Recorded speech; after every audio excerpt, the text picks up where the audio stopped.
everybody. We've got our heroes here, and just running into some different, technical issues working with the new crew. We got about 7 or 8 Sverfniblin running around down in the basement. It's not a dungeon. It's a basement. It's a basement. And they're taking care of things, but, they're also really tricky and messing things up. So that's where we are. We're back. Overworked, under boozed. I told you we should have hired dwarves. Nobody listens to me. Well, we did at one point, but they were caught slacking. They were caught drinking on the job, so we had to get a new crew because work regulations. But maybe we have to skirt past the law in this case and get those dwarves back. Maybe we should have followed Santa Claus's lead and got elves. That's more. They're so haughty and they're really annoying. And indentured servitude. Well, this is the production crew that's handling the show tonight, so maybe we should talk about it later, and so that they don't sabotage us further. Oh, yeah. And let's talk about all the great things that they do too. And love you guys. We were just briefly getting into the different details regarding the school that you all are building, the temple, the battle school, the library. And of course, Vincent, Chris as Vincent is with us, and so all three of us are here, and a dungeon master. Is that weird if I'm saying 3 of us as a narrator, or are you just omnipotent and don't count? Sometimes. Say the 3 of them. Yes. And also me. Is it like the 4th person? Yeah, you're like the 5th Beatle, It's like... Either way. We do have a school to build. You guys have talked a little bit about the details, and I have to say, you have kind of expensive taste here. And we're talking about some, a little bit of time going by as you all are in Dunlop City. Some different things are happening around you. And since we are starting with the discussion on the school, when you bring your plans to Dunlop, he estimates that to get something started costs around 15,000 gold. And for what you're looking at building, he says looks pretty nice. Fortifications on this side and learning facility, about 50,000 gold, he says. He says that he can cover the down payments to get the project started. Ooh, okay. What you're saying is we need to find some more dragon hordes. Yeah. Where's Mama Dragon? Honestly, I'm surprised she hasn't come looking for us. If she doesn't, all right. If she doesn't, I'm assuming she's gonna eventually. Yeah. Kind of hiding in plain sight, wearing one of her children's heads as a helmet. Silverado's looking at a job board, trying to find a day job to cover the costs to make rent. If we're gonna do something, you might as well gotta do it right? Yeah. Oh, there's a position for a waiter. Maybe I can be good at that. Take a night shift at the tavern. Yeah. And so construction, of course, is one part of putting together this school, but so too will be recruiting students and teachers. You've also you've already sent for Joppery, and you've been instructed to gather from the hobgoblins as well as the local dwarves when putting this together. Right on. So the purpose of this school is to train, battle clerics for combat against giants, and the war against the giants is already underway. So, part of launching this school will be just launching the teachings of it. Right. So that might occur, even before the school is built. Sure. Dunlop suggests that he can get something rough going in probably about, I think I had maybe a couple of months, he says, and then the whole building might be finished, by next summer or the next thawing. Cool. That sounds reasonable. Like we said, we don't want to. We want to do it this half-assed. We want to build something that's going to be here for the generations. And as a matter, as far as the labor goes, you recall that Therazessa had suggested that you have both the hobgoblins as well as the dwarves come together to build this thing. That's right. So I thought that just maybe some kind of generalized charisma check, maybe a diplomacy check, for your maybe going around getting to know people, spreading this idea a little bit, because of course Eric is the progenitor of this essentially. So Scary thought. Sure. Would it be these would be kind of conversations that we'd be able to prepare for? Absolutely, yeah. Yeah. So I would. Go ahead. Sorry, Bodhi. Go ahead. Does my favor from Condrazul help in any way? Absolutely. Condrazul has appointed Bartok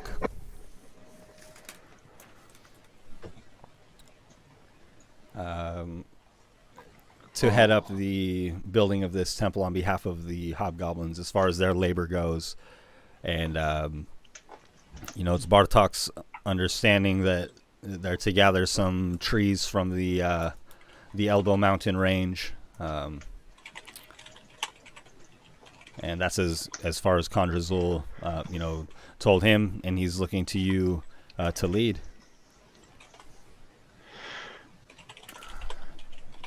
I was kind of thinking too, because I think Bastruda, she works in this area, right? As a cleric of Therazessa, she's right.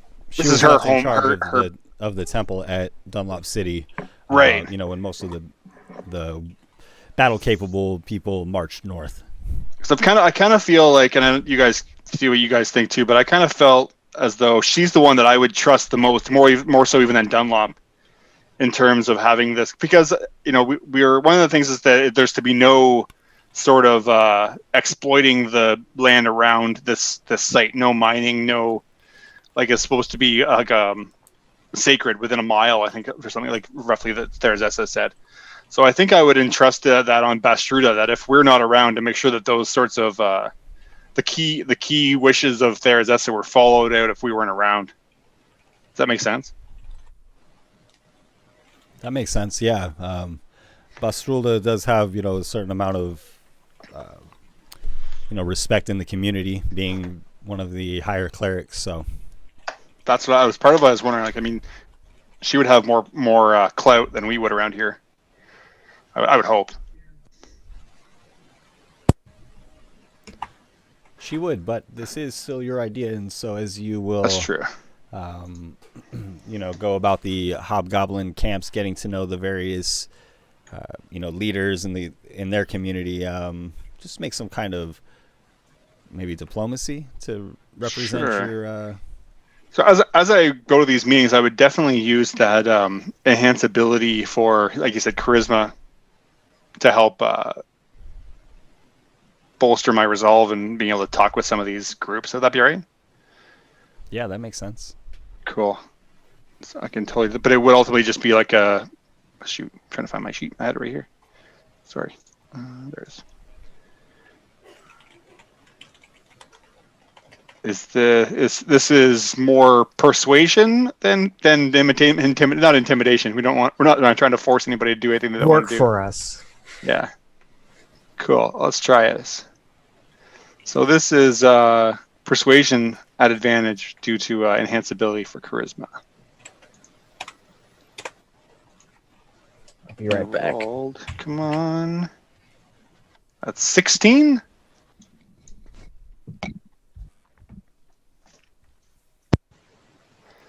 In persuasion. Yeah, Bartok is very receptive to you, and there's a lot of posturing for kind of being the alpha within the Hobgoblin Society. And you notice that there's a small group of hobgoblins who are acting a little bit disrespectfully compared to the others who are all standing attentively.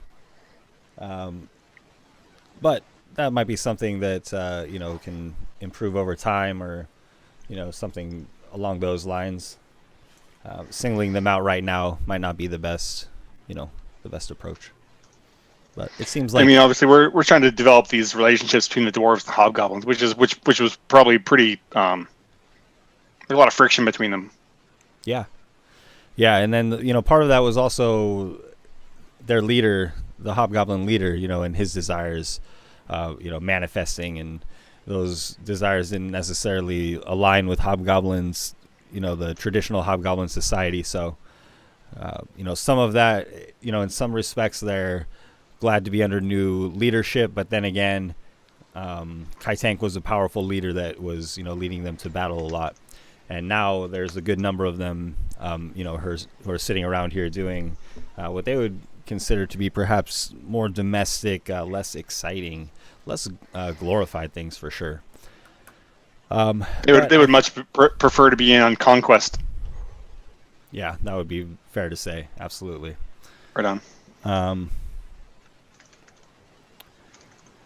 So I think that we have a good plan laid out for setting up this school, and then of course Silverado threw his weight around a little bit, telling or requesting from Condrizzle that this be the favor that he was owed, and so that seemed to have a lot of weight to it. Awesome. Yeah, that was pretty smart of him. Really smart. That one definitely was. Cool. So I guess in the last this last little while, we've been kind of like you said, having these different diplomatic meetings with all the groups involved, and kind of laying out some of the groundwork, kind of giving Dunlop an idea of probably a broad view of the plans and the key components of this facility that we're going to build. Right. I mean, you have a diagram of it that should serve pretty well. And the only changes that Dunlop is going to suggest is fortifying, where the three spears of the trident meet, fortifying that as a wall, because that faces north against the colder climes. Nice. And then perhaps leaving the 3 points of the trident, having them face the coming or leaving dragon, and perhaps leaving them open with like a shuttered wall or something nice like that, so you can let in the morning light when need be. Sure, yeah. But so, on another note, Vincent has been researching Fellet the Shade, and Yes, he has. After the era previous to the Heroes era, Fellet was focused on essentially the destruction of the gods who were harnessing the essence and powers of Girabolsh to evil ends. She drove Loth from Gira, who was her mother. She also helped Brahms to imprison Rispetong, and she herself poisoned and imprisoned Dr. Sid. And both Rispetong and Dr. Sid are imprisoned within Gromsmoth. This is the labyrinthine jail that Brahms constructed on the frozen shell of the mountain, or the frozen shell of the world. Right. Now, over your studies here, you learn a little bit more about Felid. You learn that card readings are part of her domain, or rather, like followers of her believe in tarot cards or supernatural card readings. And so I would suspect that perhaps you would go to find a card reader in town at some point, having learned that. Yeah, I would say so. That kind of, well, yeah, I wouldn't want to find a card reader because that seems kind of it's interesting because I've got this coin that I found that seems to be something more based in. And then now I'm reading about these card readings and things like that are based more into fate. And so yeah, I suppose that would be the next place for me to go if I know there's like a local, tarot card or something like that in the area. I would definitely go check that out.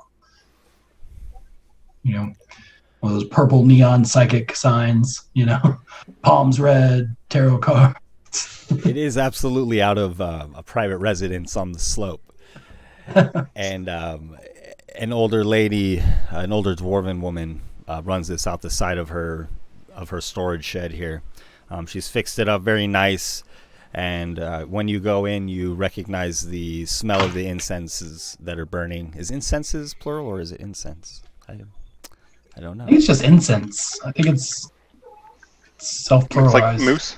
It's like moose, yeah. You recognize that hers are a little commercial, a little cheap, and you might have actually some fresher of the same kind or something nicer on you. But she is quite gracious for your company, and says that she knows you well, and asks what you are here for.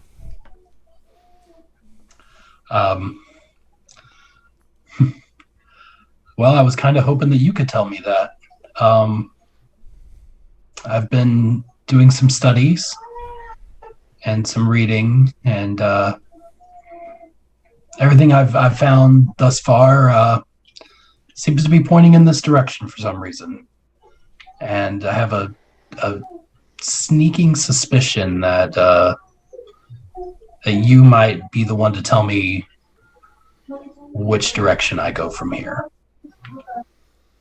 Well, let's leave it up to chance. And she takes your hand and leads you into the kind of small hovel on the side of her studio building here. And she seats you at a table that has a colorful, glittering tablecloth on it. The lights are low, and there are candles that have been burnt for many hours. And she says, "We'll start with one." And she spreads the cards out on the table before you, and places her palm up as though to suggest that you choose one.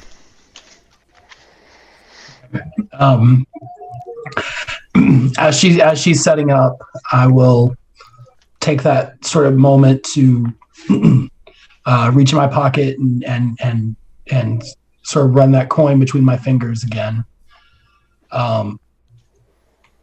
Say a prayer to whomever, because it feels like someone's listening now, and I'm not totally. I don't know what's going on, but whoever it is, say a prayer to them to point me in the right path, and choose a card. When you turn over a card, first you see it is the scene of a forest, a dark forest, and then you see an elf, what looks like an elf there. The woman gasps, "Fellet. I've never had somebody draw the Fellet card."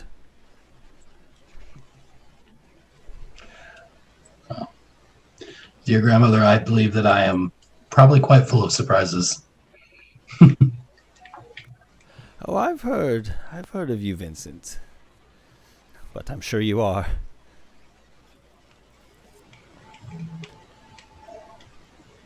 And as you look at the card, she says to you, "Well, friend, take that.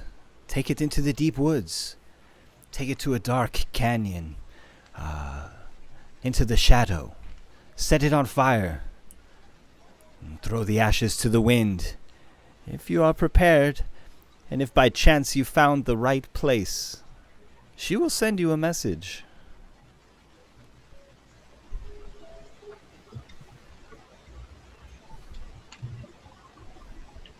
Okay. You're not speaking in metaphor now. You literally want me to take this card and burn it. Exactly as I said, find a very dark corner behind a mountain or in a canyon. Okay. And scatter its ashes to the wind.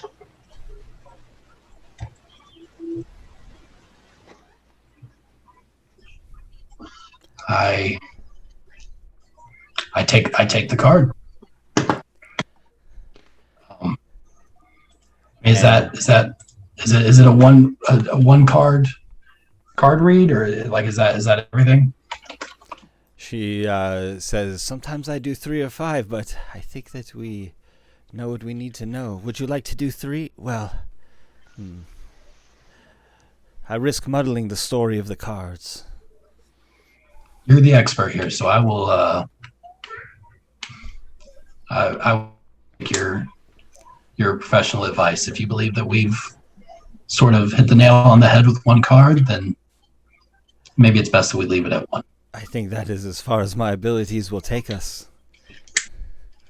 Well, you're too kind. I will excuse me. I'll reach into my pouch and I will pull out a what do I got? I'm going to give her 10 gold pieces, and I'm also going to give her some. I have a bunch of incense for my components for my familiar spell, and I can spare some, so I'll give her 10 gold worth of the and those are very, very fine incense. Thank you, love. Yes, ma'am. This is most kind of you, Master Vincent. Well, I can't say for sure, but I feel like what you've done for me today is gonna be worth a lot more than that. So, I'm sorry, I didn't catch your name. Wanda. Wanda. Thank Yes. you so much, Wanda. Yes, please tell the others. Oh, certainly, I will. Wasn't this fun? I will. It truly was. Thank you, Wanda. I'll send the others your way. Yes, tell everybody you meet. Wanda. Wanda. On the slope. Gotta get a On the leg slope. up. And Silverado. At over the course of the next couple of days, Kevin approaches you and just walks up to you at some point. He sees you in town, or maybe you guys are meeting up for some purpose, and says, hey man, I just want to thank you for giving me the chance to come out here. I know you didn't want me to come, but I told you I'd pull my weight. Yeah, you look, you did a great job convincing all of us, because we weren't really sure what was going down or what was happening, but you just kind of said, "We want to come. You want to come along?" And we were like, "Okay, okay." It honestly didn't take a lot of convincing. So I had to get off that farm, so yeah. well, welcome. Yeah, you're welcome for coming, for us bringing you up here. The journey was very treacherous and long for us, so I'm glad that you were there for only parts of it, for experience-wise and avoiding the more dangerous parts of that, what would now be called the Do you Dunlop remember Trail. that they sold me to a wizard? That was pretty dangerous, man. Wait, you got sold to a wizard, or you got captured by a wizard? I got captured by the Orgood. politicians, and then I got sold to Orgood. Okay, I'm gonna unpack that later, It because was in the details. that was a whole other Sorry you plot. missed that part. It was pretty wild. If I knew you were kidnapped and sold, I would have done something about it. I didn't know about that, They were Kevin. going to put me in the deep mines because I'm a lot bigger than those other guys, so. Wow. Okay. Well, Silverado just takes out a little notebook and just writes down, "Avenge Kevin's short time of being a slave," and I put it away. pretty terrible. Says, well, that's behind us, but now Humnalda's leading a small group to the northwest. We're going past the Elbow Range. Yeah, we're going to deliver the ancient remains of one of her relatives. I guess they've been at odds with Dunlop for a few generations. Was it the shield clan, the knife or the shoulder shields? Yeah, the axe shoulder. Yeah. Axe shoulders. That's what it was.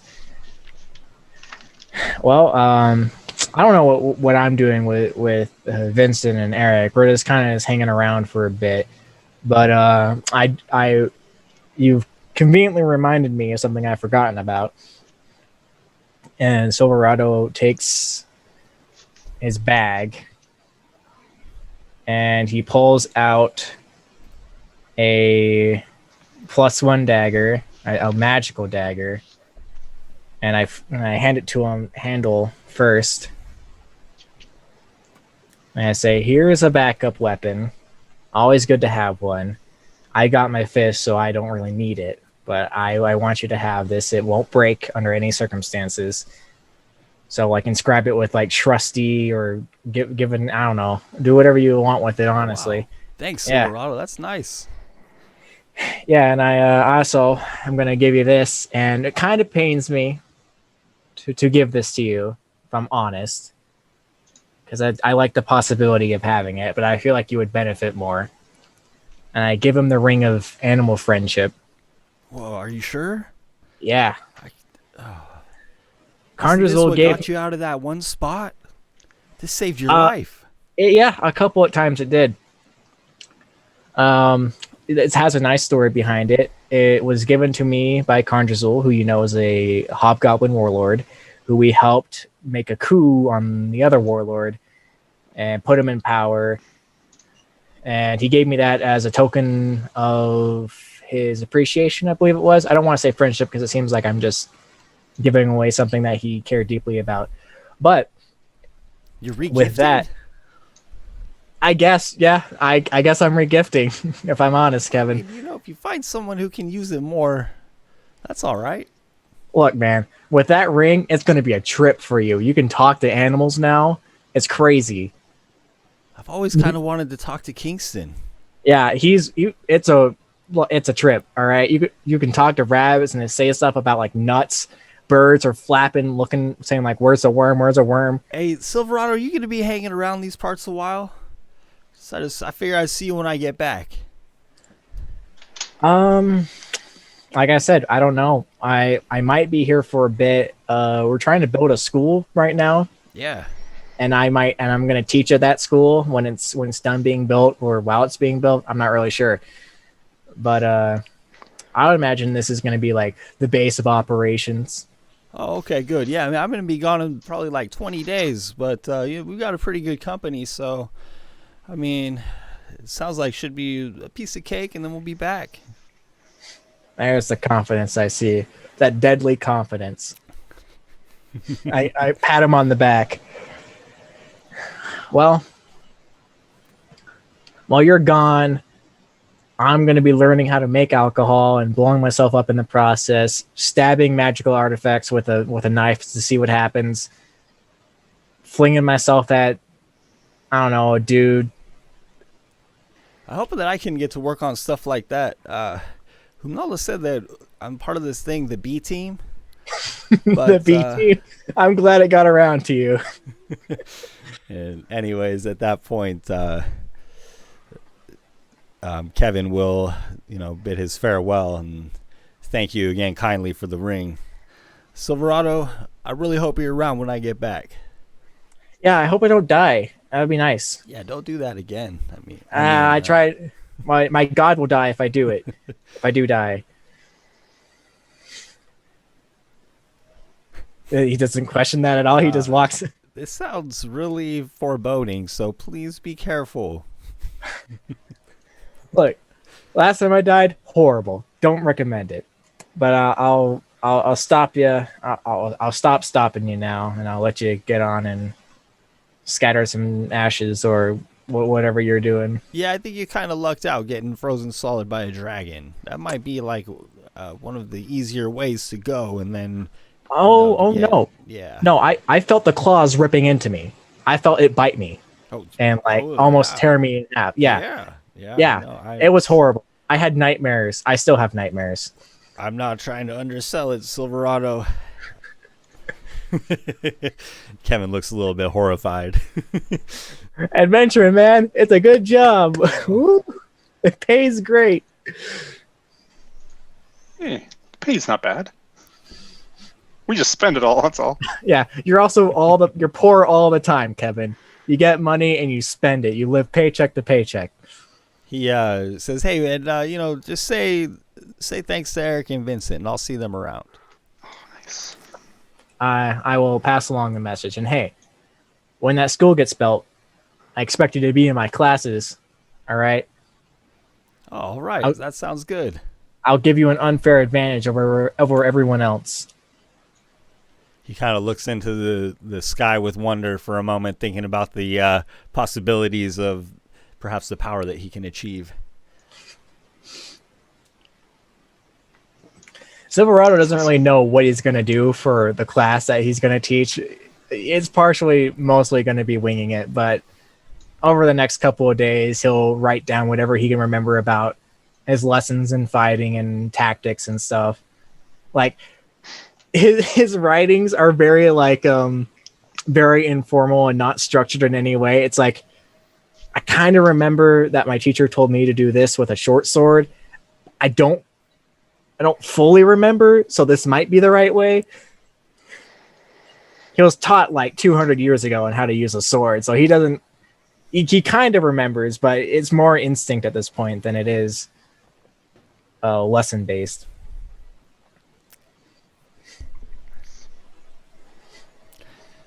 So at this point, it will be up to you all, the heroes.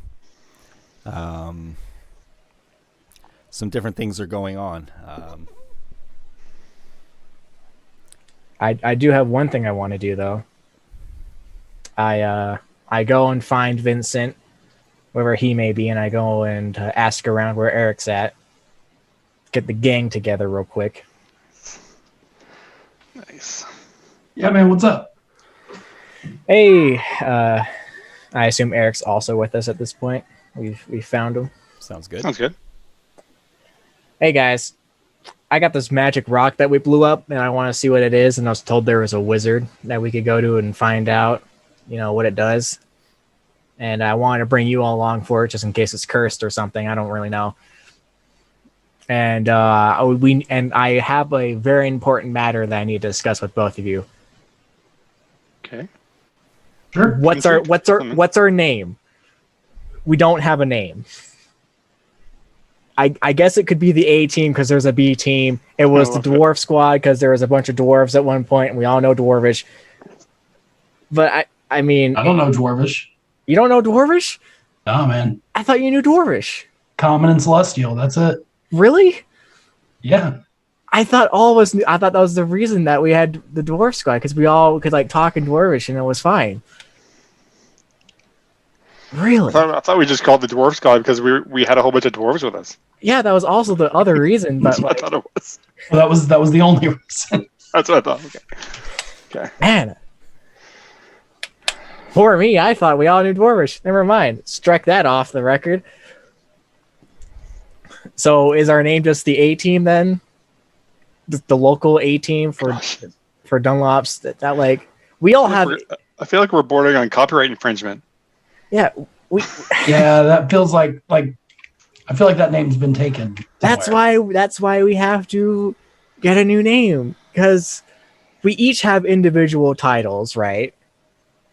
I am the champion, and he's the cleric, or he's the what's a good title for you, Eric? You're like the zealot. Just something that's I don't know, vague enough that you don't know exactly who it's about, but if you heard it before, you're like, oh, that's that person. He's the muscle. Yeah, the muscle, the brains, yeah, something like that. Is that Rollo saying he's the face? Yeah. Love it. Roro, you're Oh, you definitely. think you're the face? Look, I never said I was the face. Actually, I did multiple times. Yeah, Vincent thinks he's the face, but He should be the face, honestly. Well, I don't want to get all like sappy and what's the word? Like sentimental, but something that was kind of lost in talking about this name of the Trident Spring. You know, the spring itself obviously was formed when Therazessa threw her trident and made this, big lake spring. But there is a metaphor behind the name, the Trident Spring, meaning the three of us being a trident of a three-pronged trident. A weapon that doesn't fly straight unless it's perfectly balanced with all three of its I don't know what you call them, prongs, I guess. I think that's pointing in the right direction. I don't know. How about the Holy Trinity? The Trinity. Let me explain. I see my God when I die. All right. You see your God when we put an extremely unstable chaos orb into a altar, and Vincent knows Celestial. We're all connected to religion one way or another. Holy Trinity. What about just the Trinity? How about the Oh, Trinity? Yeah, I like that. Okay, the Trinity it is. Stamped, signed, approved, sent. That is the group name. Haphazardly made with a little bit of discussion and some thought. Which is exactly how we've done literally everything up to this point. So, Sorry, say that again, Silverado. We made a name in a very informal way, and we did have some thought in it. But honestly, I thought we were gonna just pick a dumb name and go with it because that's how I hear group names usually go. Like Kevin's name. He says hi, by the way. Kevin says hi to you too. But Kevin's group is now called the B Team because I made an offhand joke about it multiple times and it just stuck. That's what I thought was going to happen to us, but I like it. Yeah, no, I mean, okay, so again, we'll start as the Trinity, I guess. we're the Trinity. I like it. There it be. And there it is. Right, let's go find out what this rock is that we split in half. Yeah, what's that from? Sorry, do you remember the wizard's name by chance from last session? I only have information. I wrote it about down him. somewhere. Someone at the docks that can do an identify spell. That's all I got.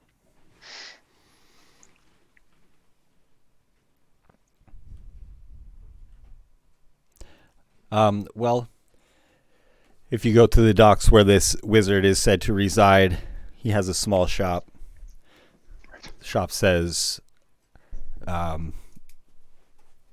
be back soon. There's a sign on the door that says, be back soon. Ooh. Right.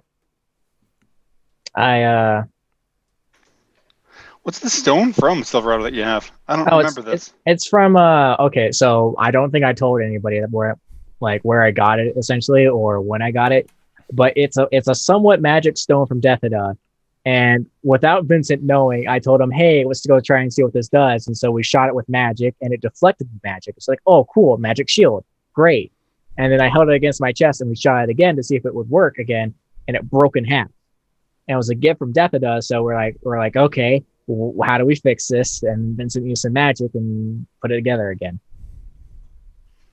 And you did tell me what it was. Afterwards. After I blew it in half. Yeah, after he blew it in half, I let him in on what it was and where it was from and who gave it to me.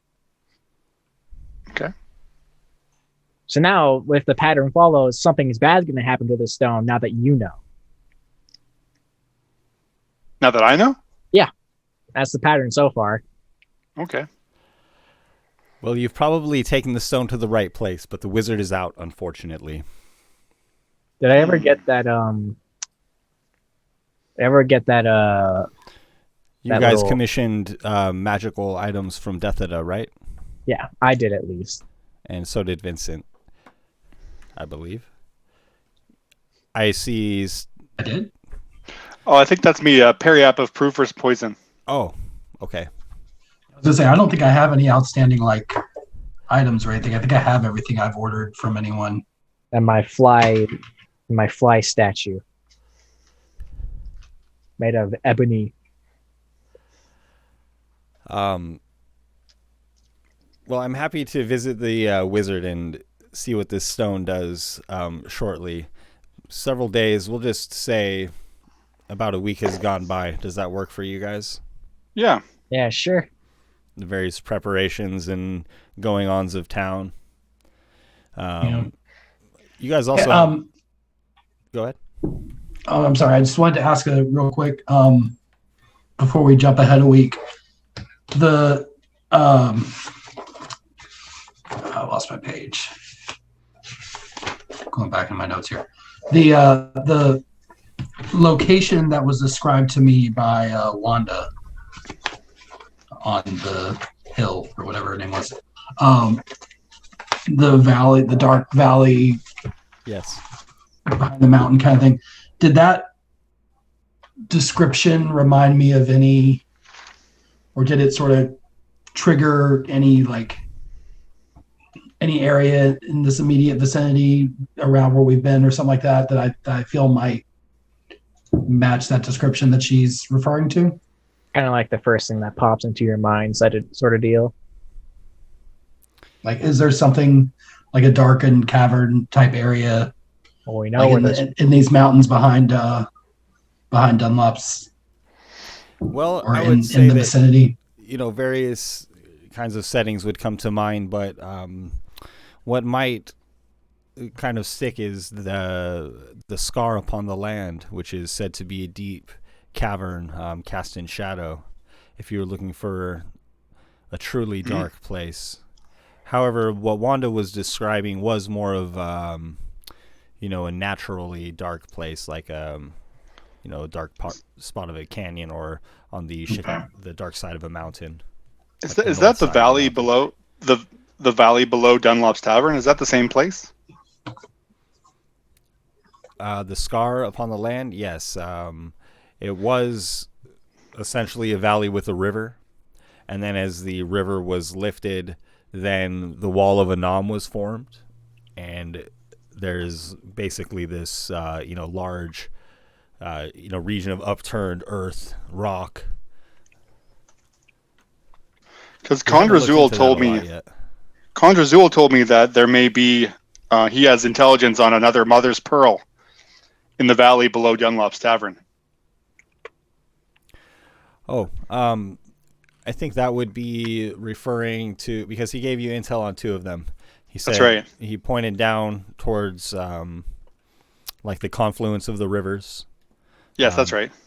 And perhaps he was speaking of the one in Isath's Bath, or in the Dragon's Lair. But he did speak of another one on Sagantha's Peak. That's right, in the waterfall. Yes, he mentioned a waterfall atop Sagantha's Peak.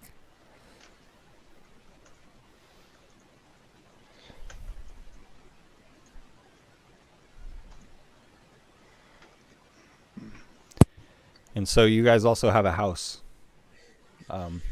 It's being kind of refurbished for you as a gift from Dunlop. I want to approach Eric on one of these days. And Vincent might want to be here for this. It depends on what Eric says. Okay. And I go up to him and I say, ever find out what that pearl does? No, not yet. I think I'll find out the next time we're in battle. Just hit something and focus on it. Like hit a wall. I don't know. We could always go giant hunting. Yeah, we could. And as the three of you are standing around pondering the various magical stones in your possession, one that is within Eric's Hammer Oblivion. The other, this, did we say it was Jade that has been mended by Vincent? That's right. Yeah. Yeah. Well, perhaps it is synchronous with the chaos of your conversation, but you do hear the din of town folk in the town square as there's kind of a hustle and bustle, and you see a crowd gathering around a wagon that is the wagon is clad in heavy furs, and there are dwarves pulling this wagon who are also clad in heavy furs. It's not that cold up here. Not that It's warm. not.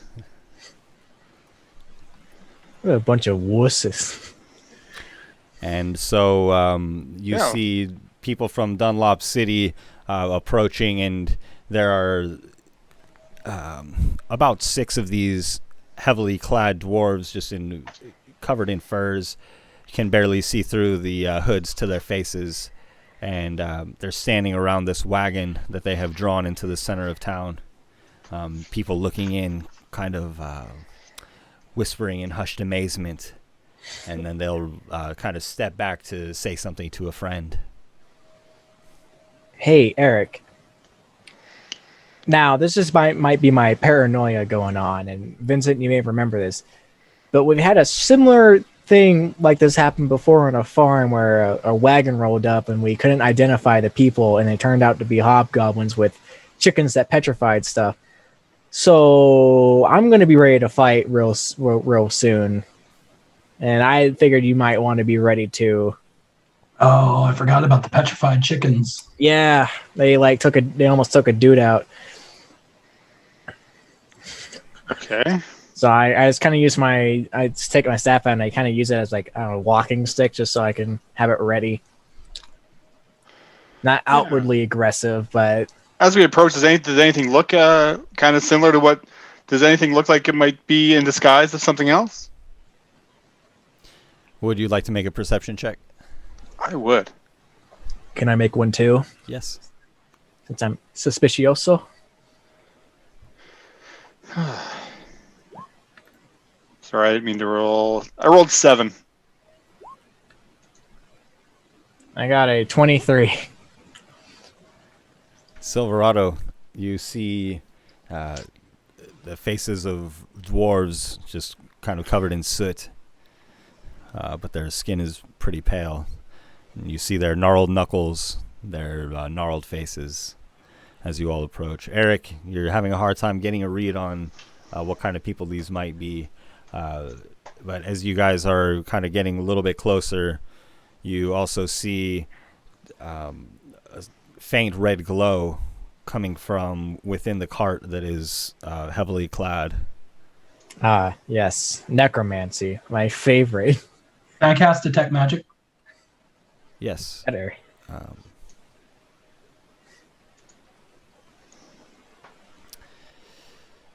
Oh, me and my schools of magic here. Let's see. There is a strong enchantment in effect beneath these furs. I lean over to the others and I say, well, they're dwarves, but they don't look too great. They look very pale, so I'm thinking vampires, maybe. But it's daytime, right? Yeah, but they have hoods on. One of them, who is standing in the group, casts his hood back and raises both of his arms, Not vampires. turning around to face the growing crowd here. He says, "A gift from Where Crinbar." Ah, that's what this is. A gift Lord of from Aintu. Crimbar. And Krembar he- is the... Yeah, it's a stone Crinbar giant. is the stone giant that you all have heard of in the region. And this dwarf throws back these animal furs, revealing the contents of this cart. It's a cart that looks like a cell for, transporting animals or something like that. But inside you see just a massive red stone. With enchantment magic. Strange. And there is a visage within this red stone. It looks like a person wielding a sword and a shield in a fighting stance. It looks like a beautiful sculpture within a ruby, perhaps, that is as big as a person. And indeed, there is this statue of a person within the ruby. The sign of Brahms is on this statue's shield.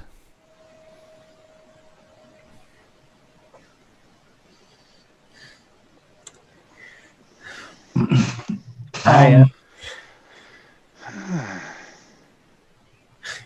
like to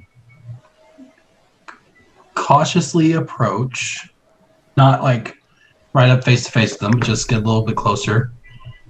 And I'm sorry, he said it was a gift from Grimbar. Grimbar, right. I'll step forward and say, well, welcome, friends. Gifts are always appreciated. Might I ask, I mean, this is a beautiful, beautiful piece here. Might I ask its purpose? Vincent, as you step forward, this statue within the ruby seems to perhaps repost and almost change stance as if to thrust its sword at you. And can you please make just a wisdom saving throw? Suspicion rising. I was gonna look at it first because I felt like I would be the best one to come out of this. Oh, he's the way to do it. Okay. He's fine. Never you mind. What did we roll? I'm sorry, I don't. That's a natural 20 for a total of 24. You have a 4 wisdom save? Yeah, I'm proficient. Is that better than mine? I swear if it is. Well, you're taken aback a moment as this kind of holographic depiction within this large gemstone shifts, and then you realize that is not just a statue. That is the likeness of Picard. You recognize the student, student of Brahms who had been traveling with you, Eric's sidekick of sorts.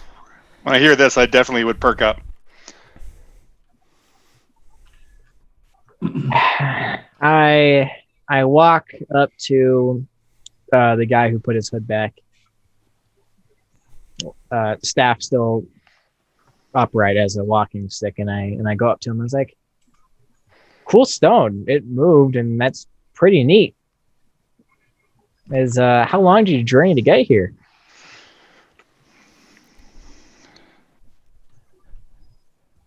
He says, "You are Dunlop?"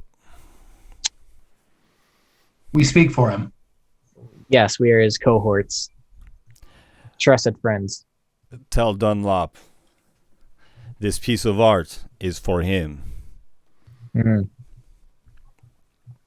Mm-hmm. Can I make an inside check to see if these guys are like malicious? If they're bad? They're a little bit hard to read, and they're not responding to exactly, what you guys are asking of them. It's a 17. You notice, looking from dwarf to dwarf here, you see their eyes darting about. They know that they're in a dangerous position here. These are not the dwarves that traveled with Picard, are they? They're not like under some spell. These don't look like dwarves you recognize. Okay. Yeah, they're I forgot what they're called, but I know what they are. They seem to be dressed a little bit differently, and then with pale skin and very sooty, like kind of grubby fingers, faces. but you recognize that they understand they're delivering a threat. Ah, I'm going to. they know it's a threat, and they know that they're in a bad spot if things go south. Okay. Once I know that, I'm like, right. Okay. I'm gonna shoot you straight here, pal. I've just figured out what this is, and I know your stance on it. I don't fault you. That guy is, I imagine the guy who sent you to do this is scary, and you don't want to. Oh, he's not scary. He's a coward. Well, we're going to kill him later, but I understand that you don't want to make him angry, so you had to do this, and I don't hold it against you. He might, because that's his friend in there, but I don't hold it against you. So I'm going to go tell Dunlop that he had a threat of war sent against him, and we'll see what happens. Try not to make people angry, you know? I don't want y'all to get hurt. You're just doing your jobs. I understand that. Don't shoot This the messenger. is a beautiful gift from Krinbar. Yes, beautiful gift indeed. Totally not a threat, right, guys? I do a little elbow. He's like, don't worry, I got you. I'll make sure the message is clear, and that I'll give you all 5-star reviews and make sure you're all okay and in good graces with Krimbar. But I'll tell you this: you probably don't leave until I'm done talking to Dunlop. You know, in case he has a message to send back or anything like that. We'll wait turn for to one of Dunlop's the- message. Sorry, go Right. ahead, Vincent. No, it's okay. I'll turn to, because there's a small crowd, right? It's not just us. Yes. Okay, so I'll turn to the nearest local and just ask them if they can go and fetch Dunlop. Tell them it's urgent. And a youngster sprints across town to the tavern, and Dunlop is already walking in your direction. Hey, Dunlop, come over here. I got a joke to tell you. Dunlop approaches. What's going on here? And he sees just the various crowds kind of coming in to sneak a peek at whatever this is in the wagon, and it seems as though nobody else has really caught on that this is somebody they may know. Remember, Picard is from Dalrin Caillou, so perhaps he's not well known here. But three of us can tell clearly that this is Yes. Picard inside this large. It's a like a human size, it's like his actual person is inside this huge ruby.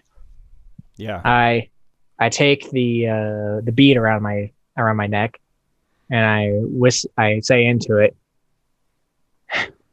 Well, they delivered this saying it's an exquisite gift from Krimbar, but it's a threat, and they know it's a threat, but they're not here to hurt anybody, so I believe.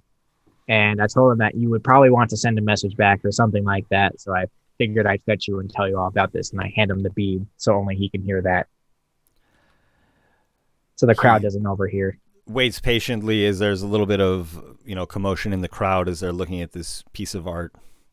He looks to Vincent and Eric as you're putting this message into your speaking stone or whatnot. When he listens, he furrows his brow. It's probably, as you mentioned, the threat. And he says, let's get this trash out of here. Come on. And he claps his hands and he says, you all can go. Hurry out. And he speaks to the dwarves who have delivered this, and they quickly turn and leave. We make sure to get the ruby and keep it with us. Oh yeah, I'm sorry. The cart stays there. Absolutely, okay. They leave the cart there in the middle of the town square. But the 6 of these dwarves just turn to rush off. And remember what I did for you. As they turn around, I'm going to telepathically call to Rollo. Hey, you in the area? You seeing this? And your vision perhaps flickers through his eyes, and he has the bird's eye view of this scene. Do me a favor and follow them. Let me know where they go. And you see, the landscape kind of move below you as he slowly moves from tree to tree, following them. I got Rollo on their tail. Nice. Cool. Right. I was also thinking, I'm assuming that ruby would be pretty heavy. Oh yeah. It took a cart to bring it here. Yeah, so I'd wager a guess that there'd be some good tracks from that cart we could follow as well. What is this? I love a big ruby, but you say they're threatening us. Yeah, Can you see there? there? Peer closely into this ruby. That's you see that Picard figure in there? Yeah. Yeah, they put him in a ruby, man. That's him. The crowd doesn't know, but you know now. Well, let's keep that Secret? hush. Yeah. I'll go back to the cart because it was covered when they came in, right? Yeah. Yes. Yeah, I'll go back to the cart and like cover it back up again. And then I'll turn back to the crowd and be like, all right. Nothing else to see here. Yeah. Show's over. Move on. Go It's about just- your day. It's just payroll. I have an agreement with them. You know, we're pretty tight. Small groups of children disperse, and then the groups of onlookers go about their various ways, whispering of giant rubies and beautiful art from Crinbar. And there are some words of jealousy, as Vincent seems to be wanting to hog this work of art for himself. But Dunlop is there as well and says, yes, let's get this out of here, and we'll figure out what to do. This is terrible. All right. I look to Eric for help as I go and try to pull the wagon. Dunlop lends his hand as well because he recognizes probably be best to get this out of the town square as soon as possible. Thank you. I really can't do this by myself, and that's just not being humble. Like, it's pretty impossible. And of course, Burma is there, and there are various able-bodied dwarves at Burma. hand. Jesus. The group of you are able to kind of wheel this off to behind the tavern. Cool. Wait, is it Balstrudo or is it Burma that's the sneaky one? Burma is Dunlop's bodyguard. It's okay. Bastrulda is the lurker cleric of. Oh, Balstrula is the one. Okay. Balstruda's the rogue. I am mixed the up. rogue. Okay. So once we get the cart with this big ruby out of sight, I'll walk up to it and just kind of have a look in again and see once I see that I basically kind of make sure that what I thought I saw is what I actually saw in terms of Picard being inside.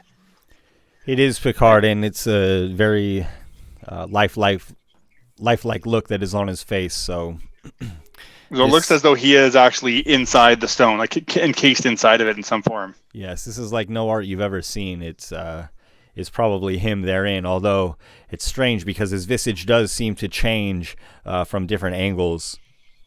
Cool. Yeah. Okay. I feel like it's Hey. not like he's just sealed physically inside of this gem. This is there's some very, very heavy enchantment magic here. All right. So I don't think this is like a hit it with a hammer and break him out kind of situation. Yeah. No. Well, I mean, yeah. I was more thinking of like the because the hammer you can smash things, but you can also focus and extract things from stone. Oh, now that might be a different situation. Yeah. I But put my question was, maybe it's not. Maybe this is like a seeing stone, and we're seeing him in a jail somewhere. I Do I feel like that, DM? Is it? Do I feel like he's in there, or I feel like it's I don't know, like a window to where he might be? I don't know, my friend. That's a good question. I think you could approach it either way you think. I put my hand on. I put both of my hands on the ruby, one on each side, and say, Picard, if you can hear me, point your sword at this hand if you're in the stone. And if you're not in the stone, point the sword at the other hand, all right? I hope this works.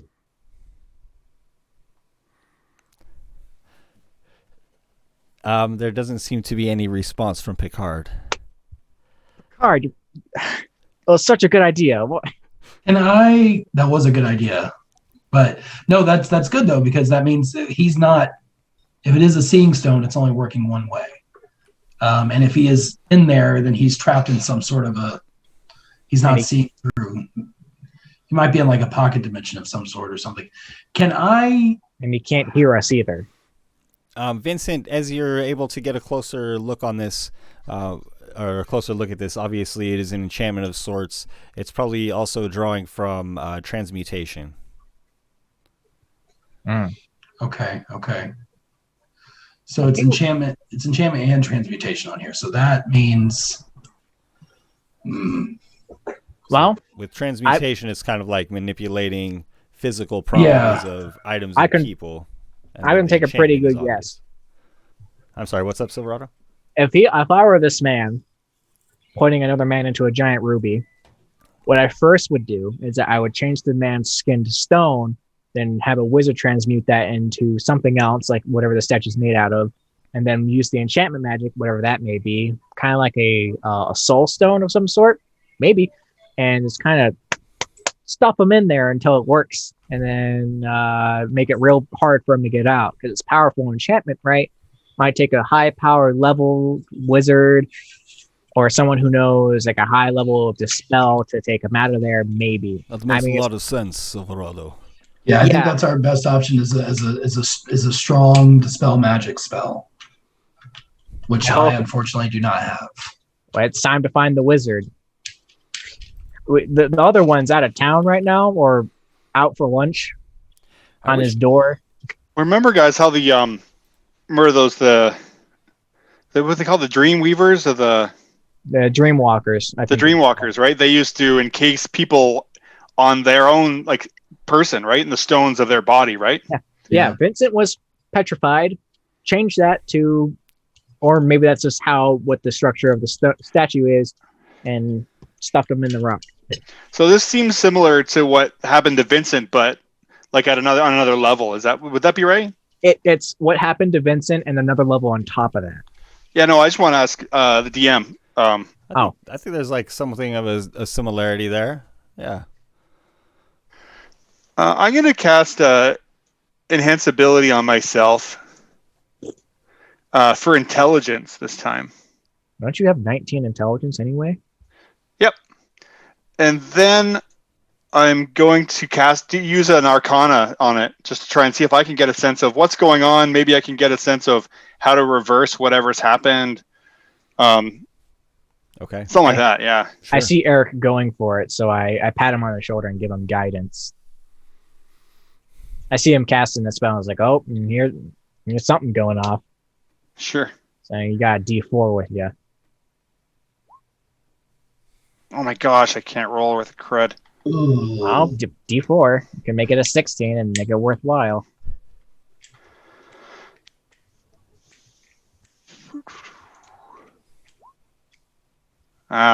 Total is 13. That's horrible. Yeah. You got 12 with a +7. Such a shame. I'm sorry, what was your total? 12. 13 Arcana. If it matters. Yeah, that's an advantage with a skill of 7. Yeah. And a D4. Some powerful magic, my friend. Beyond your grasp at this particular moment in time. What I'm trying to figure out is... Yes. Maybe I'll talking this through with Vincent, him knowing magic stuff too, is because clearly we're going to go and have a chat with Crinbar. At least I want to go have a chat with Crinbar. Do we have to take the stone with us, or can we figure out how to dispel it from him? Or that's kind of where my brain is the wheels are turning. I'm sure we can find out how to dispel it from him because he's the one who made it happen. So I'm sure that's not off the table. Of course, that means us not killing him when we see him, so we have to go through some diplomatic channels for that.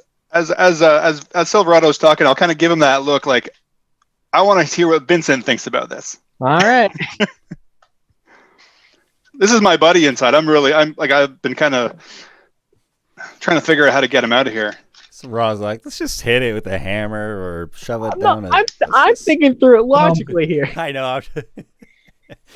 You are. Let's break down what we know. Crinbar did this or had it done. It is definitely some sort of magic. Yeah. And that's about it as far as what we know factually. We know that Picard is in the stone. Seems to be like what happened, way. right? Yeah. But we don't know if he is literally physically within the stone or if he is magically like his being. I mean, this could be like a gateway into some sort of a pocket dimension or something like that, where he's sitting in stasis right now within this like compartment of this magical item. So something this large and this powerful of magic is not something we're going to be able to just break. No. I think it needs to be dispelled. My concern is if we just dispel it, we don't want him to be trapped, right, or lost. Shunt Picard back out into the material plane, or is he going to be lost and sever the connection? Yeah. So, or dump him out somewhere else on our plane, or on some other plane. Yeah. There's a lot of variables here, so I think that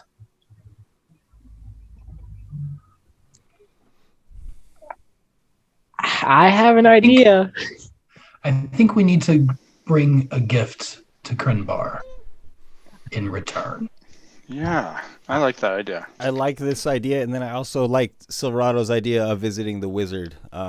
Let's call the one on the slope we can call Enabin. And then Silverado, did you have something else there? I'm sorry, I wasn't trying to. Yeah, go ahead, man. Yeah, no, I just wanted to get Vincent's take on everything, man. Here's my shenanigans idea. We take the ruby, and I don't know how we're gonna make this work, but we take it, and all of us like maybe put our hands on it and go into a chaos stone with it, because then in there, reality is whatever we put our minds to, and we just think real hard to get him out of there, and maybe it works with the help of deity magic or Feywild magic. I don't know. It's an idea. On the way to the wizard's shop, it's the third time you've been here. This guy takes a lot of lunch breaks. Maybe that's why Deathida doesn't work with him. She seems like a little bit more of a, strict. He's a construction worker, always. And we're taking that cart with us, I assume. Or yeah. Dunlop recommends that you maybe leave it at the tavern so you don't draw a bunch of attention to good call. Going through the city. That's good. That's a good idea. He says, "I'll keep an eye on it. I'll put it in the stables here. I'll make sure it's warm. I don't know how to take care of a man in a stone." And anyways, so you come to Enabin's shop, and it's a mess of papers strewn across desks. But he's very friendly and offers you coffee when you come in. "Oh, yes, visitors. I didn't think I had an appointment. Come on in. Should like some coffee?" I take the coffee and I spike it immediately. I apologize, sir. I didn't realize that we needed to make an appointment. I have an opening in my schedule if I don't have an appointment. It's all right. You're about to have a very good... wonderful coincidence with that. Yeah, we come with a little bit of a pressing matter. Oh, dear. Yes. Are you familiar with the name Krenbar? Krenbar, yeah, of course. Of course. A powerful stone titan, giant. Some would call him a titan. So he brought us a gift. Oh, yes, a work of art. I have yet to see it. I heard it's a bad gift. I use the term gift. I use the term gift very loosely. That's how it was presented to us. Yeah, it's a rather large ruby that appears to have a friend of ours encaptured in it. And he looks like a statue. Oh, that is no gift, friends. I agree. Unfortunately, our knowledge of the arcane is not very strong. Well, you must take me to him immediately. Yes, please. If we can. Do you need a moment? Can we go? Let's go. He grabs a Awesome. a metal thermos and fills it with coffee, puts a robe on, finds one slipper, and calls to his dog, who runs to his side. What's his dog's name? I wanted to give the dog my dog's name, but I might need a more important dog sometime. I don't know. Betty. Betty. Dog's name's Betty. It's a good old Hey. girl. Oh, grab that bone, Betty. Let's go. And he trots off with you guys across town. When you guys make it to the stable, he has a look at this so-called gift from Crinbar. As he's looking over it, I just want to watch how he inspects it. Sure. We're all taking notes. Yeah. Well, he does have a pouch of components at his side. He, pulls different things out, throwing different dusts in the air, throws a bit of salt over his shoulder, a bunch of very basic rudimentary things, but then he presses his ear against the stone and listens for a moment. I've never seen anything like this, but I have an idea of what it might be. And maybe that will be of help. I don't know. Is it a soul stone? No. That's very good. That'd be is bad if it was. Yes, very bad. Very bad. This is no soul stone. I don't think it is a chaos stone, but it is somewhat akin to it in that it is derived from the primordial Girabolsh. Okay. All right. In the Shadow Epoch, before the Girabolsh froze, he went on a tear. And so the stories say that he found a ruby dragon and decided to drop an elbow on it. And so Girabolsh dropped an elbow on... Sorry, did you say elbow? Yes, an elbow. A mighty elbow. For Girabolsh was as big as a mountain at this time.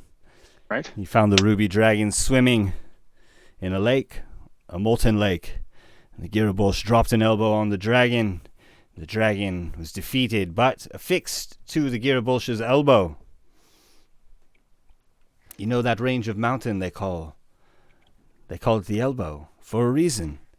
That is where the arm of the Girabolsh lays and is trapped.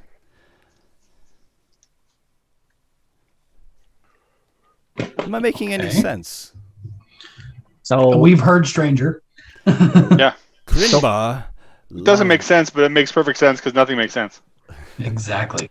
that's it. It seems that Crinbar has done something with the ruby scales of this dragon. Melted them, something. But it seems like these scales are infused also with the essence of the Girabolsh. I would hesitate to simply pull him out of there. I think this red stone is keeping him alive. So, how can we safely rescue him from this? Oh, I don't know. That is the question. If his life is tethered to the ruby, then perhaps he is destined to be a work of art. He looks very fearsome. No, that's a stupid question.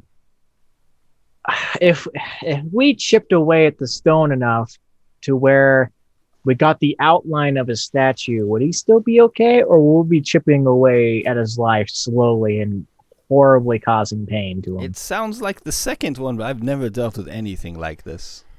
Right. Yeah, I think we don't want to hurt the stone at all. This That's why I didn't want to even touch it with the hammer. I just didn't want to take a chance. If this was done by Crimbar, this magic is a result of decades of study. Ah, great. Magic that requires study, our one enemy. So killing Crimbar wouldn't necessarily solve our problem. Nah, probably will just lock away the answers. I think Silverado's right. Yeah. So we got to. Well, yeah. So, what about instead of killing him, we just beat him within an inch of his life? That's I don't quite know. a task. We killed 2 dragons, so it's not a far stretch. But this is a giant who knows magic, or supposedly knows magic. He could have had someone else do it for him. We don't know. Oh, Krimba is quite powerful. Okay, so he was the one who did the magic. Well, guys, guess what we're gonna have to do? Work with another evil person. And we're gonna have to cut a deal or something, and he's gonna want something nefarious, but we're gonna have to do it Is because this politics? How fascinating. It might be politics. A little bit politics, yeah. It's probably politics. Thank you so much for the information and the aid. Silverado, don't you have something that needs a wizard touch as well? If you don't mind, if you have. This is of grave importance that you find out what this jade rock does. Yes, another one. Yeah, You're a lot of jade collectors. stems. Well, just by having a look at it, looks like it could carve a very nice statue. Don't need any more statues. Yes. I was told that it was vaguely magical. Well, have you heard of a jade figurine? No. I figurine made out of jade, I guess. Yes. It is a figurine of wondrous power. If you carve it right, this might become something. Like if maybe you carved it into a horsefly. Maybe a beast. A horsefly. Well, Isn't Deathada doing the horsefly you're interested in. for me, though? What's that, Silverado? Isn't she carving out the horsefly for me, and then I could just turn this into something? I don't know. Is that what is happening? I paid money for her to do it, and this was a gift that I didn't understand what was going on. I don't think Deathada understood the power of this stone either when she gave it to you. Cool. So that's a conversation for you and her to have. I guess I have another figurine. Sweet. What in the world? What are we doing here? Oh, okay. I don't know what I could turn this into, but Cool. Put it into a Tarrasque. I don't think I have that much material on hand. Going to need a bigger rock. But Carve Picard into a Tarrasque. all joking aside, is it all right if I stay with your friend Picard here for a bit? I wish to see if I can communicate. Yeah. Yes, actually, we would love it if you could do that. Totally. Well, it's going to take a while, so I don't suspect you want to just sit around watching me. I don't really do well under pressure. We can let Dunlop know that you'll be. Yeah, we'll let Dunlop know that you're working on it. There is no pressure whatsoever. Yeah. Because anything that you find is better than we have. And just if you do make any progress, please let ourselves or Dunlop know as quickly as possible. Yes, I would like to try to speak with him. Yes, please. Detect thoughts, maybe? Yes, I'll do the wizarding. Thank you, Silverado. Yeah, he's got it. He's got it. I have a trick or two up my sleeve. Look, I'm magical too, all right? I don't doubt it. You're a champion know of West spells. Edlevin. Yeah, that's me. He begins tapping the stone, putting his ear to it, and mumbling from either side of it. So let's go to work here. Let's let him get to work then. Yeah. We'll see ourselves out. It's funny, Bodhi, every time you say, "Hey, I'm magical," I'm reminded of like being in a toy store with toys that says, "I'm musical." I don't know why. I know magic. It's true. I never say how much magic. That's a fair point. I look to the others and it's like, well,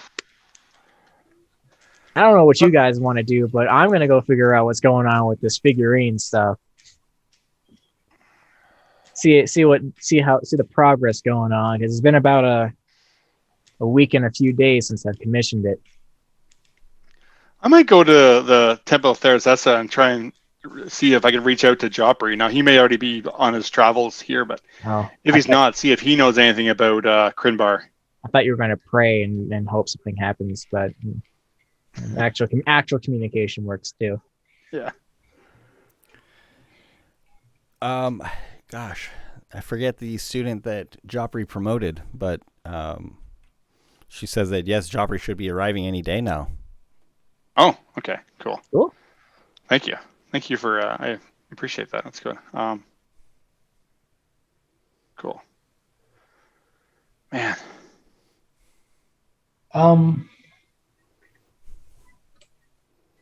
I have a question. Sure.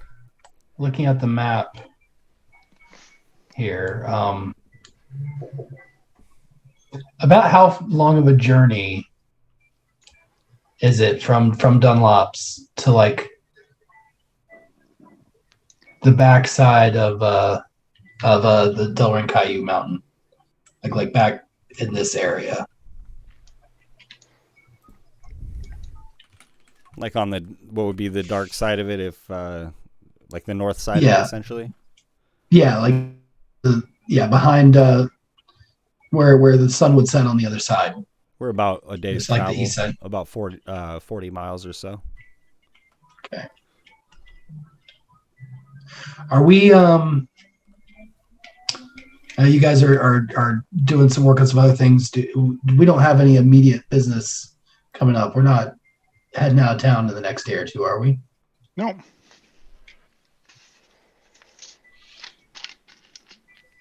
I think I might need to take a little trip. Sure. Oh yeah. Yeah. I'd be on board with that, just to kind of clear my head and try and think a little bit about this stuff. It's funny, when we're out on the road, all I want to do is get back to a comfy bed, and now that I'm in a comfy bed, all I want to do is get back out in the world. Yeah, because I mean, we're not gonna do anything with Crimbar or anything like that until we know until our new wizard friend here has some answers for us, right? Yeah. It sounds like Joffrey could be here in a few days. Maybe he might be able to help shed some light as well. Yeah. I had a run-in with a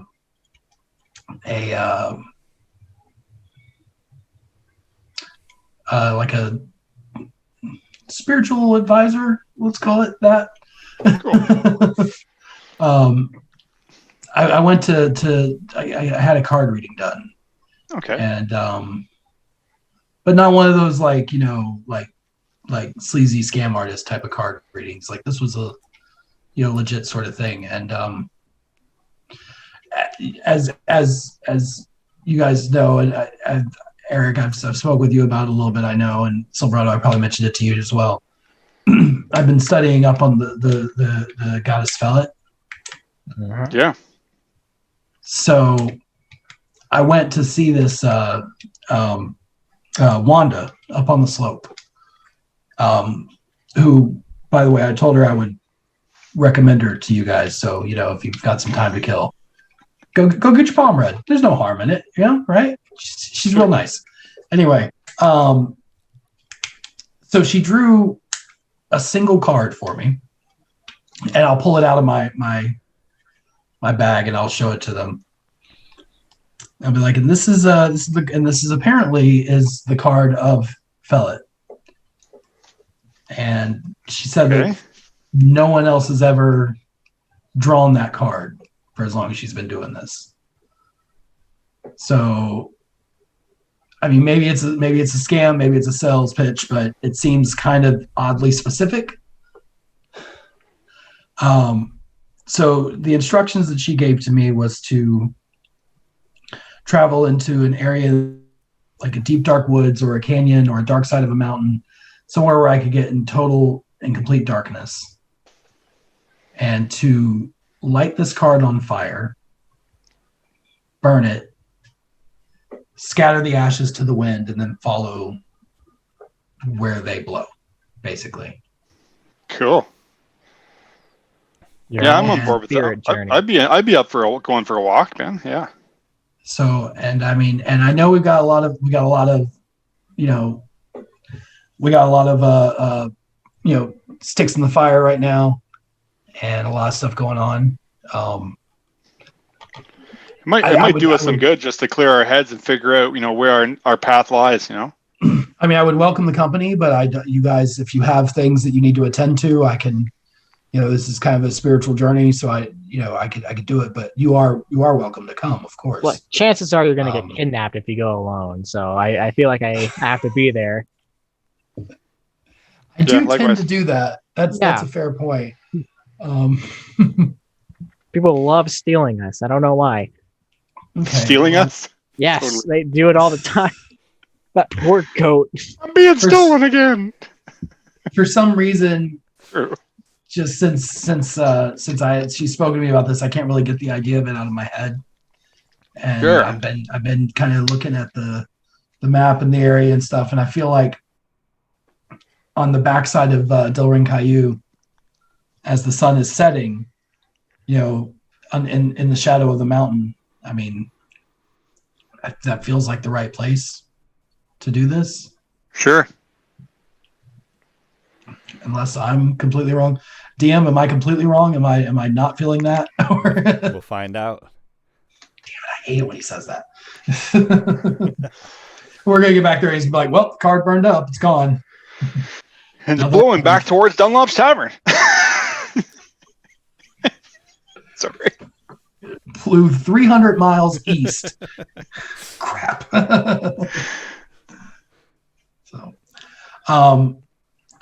okay. Well then, yeah. I mean, if you guys are down to take a little trip, then yeah.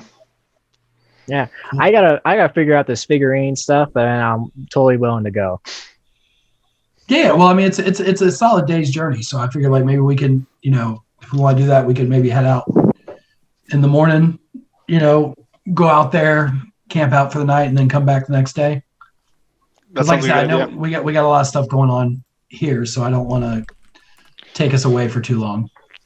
Yeah, no, I agree. But I think it's good that I think I almost need to get out of town to clear my head and figure out, what the next logical step. You just want to find something to hit with your new hammer. Yeah. Now that you got your shiny new pearl in there. Yeah.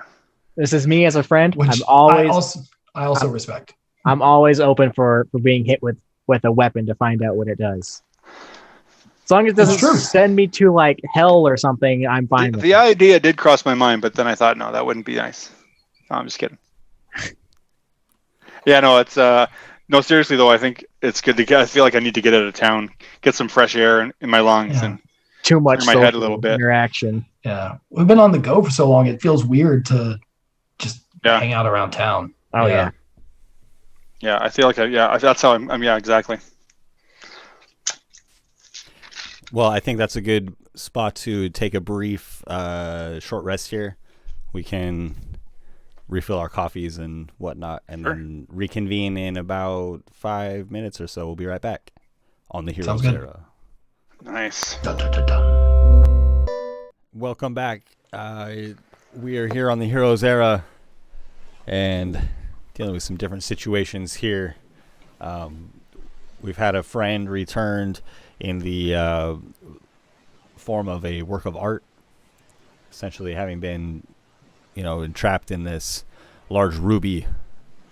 And so you guys are kind of trying to figure out what's going on with that, as well as Vincent has in his mind to go perform a ritual.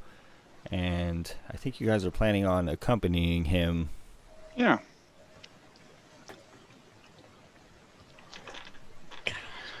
Yeah. I mean, that wizard. What was that wizard's name again? I missed that. Sorry. Oh, it's I have it. Enabin, yeah.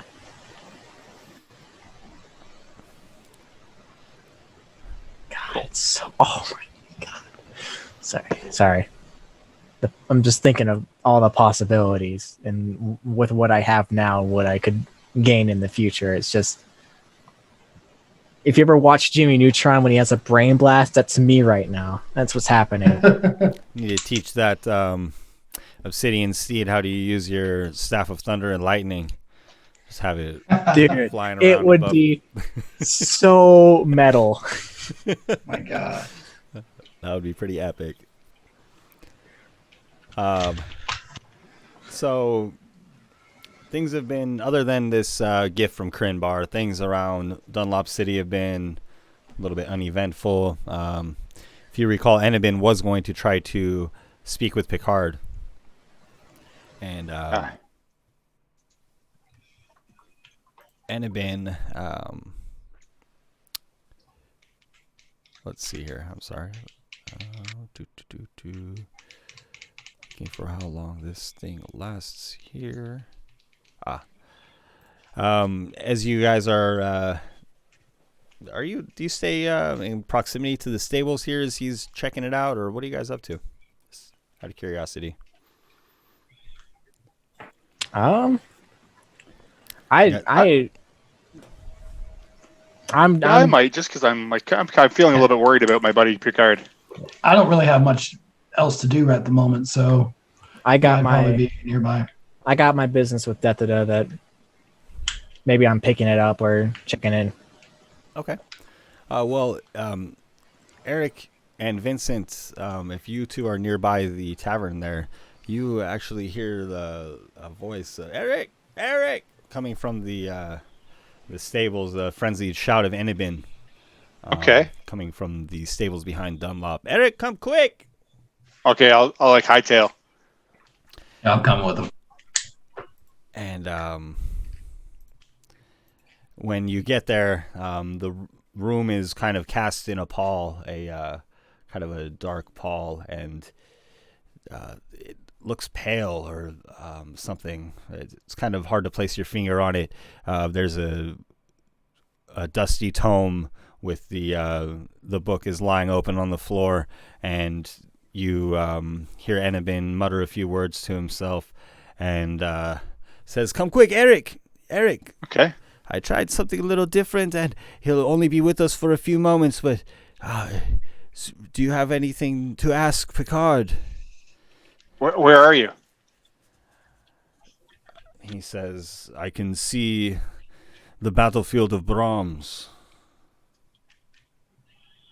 Oh, man. Fun.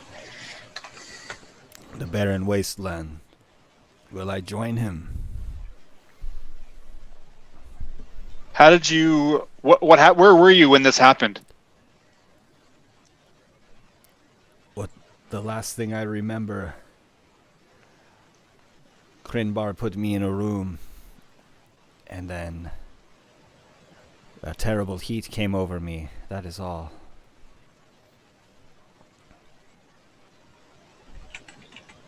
Any idea how we can get you out of there? I don't know where I am. I have a feeling we've been where you are. I assume if he's Oh no, I'm thinking of the battle Dunsmuir was in. Sorry.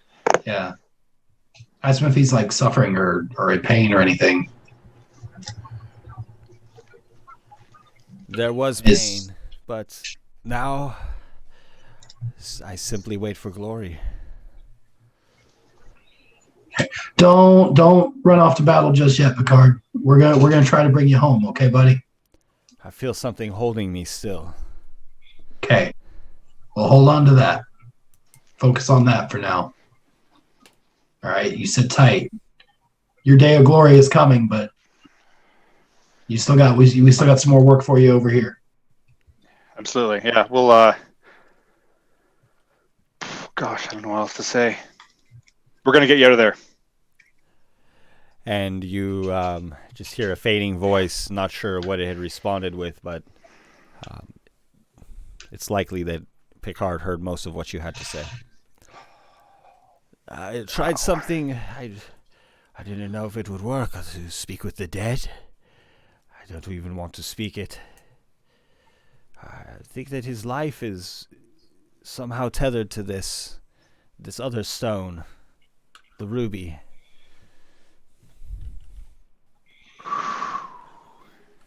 Well, we know he's. I kind of okay That's what I was gonna say. for the time being. You can see the battlefield of Brahms. Can I make a religion check and see if I actually know what that means? Sure. Yep.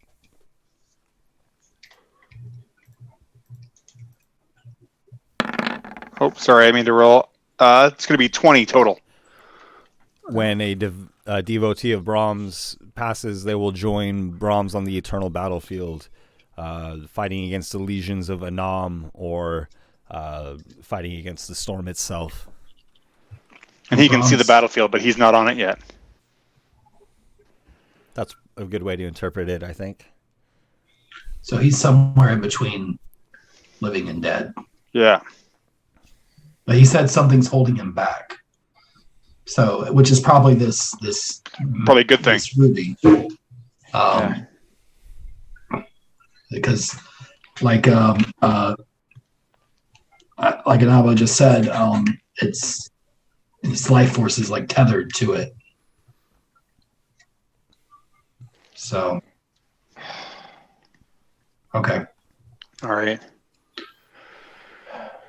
Were there any other? I'll turn to but were there any other sort of breakthroughs or anything? Any other idea of what exactly is going on with this? Or Oh no, nothing else. Just spoke with your friend. That's all. I mean, that's huge. I'm sorry. Don't let me. I don't want it to seem like I'm underselling that, but I'm just. No, that is all. Okay. And it will be a while before we could talk to him again if he is passed. No, and of course, we kind of have a better idea of where he's at in existence now, at least, and So maybe we can work from there. So we know Krinbar did this ritual. Yes, This must be the technique he's been perfecting.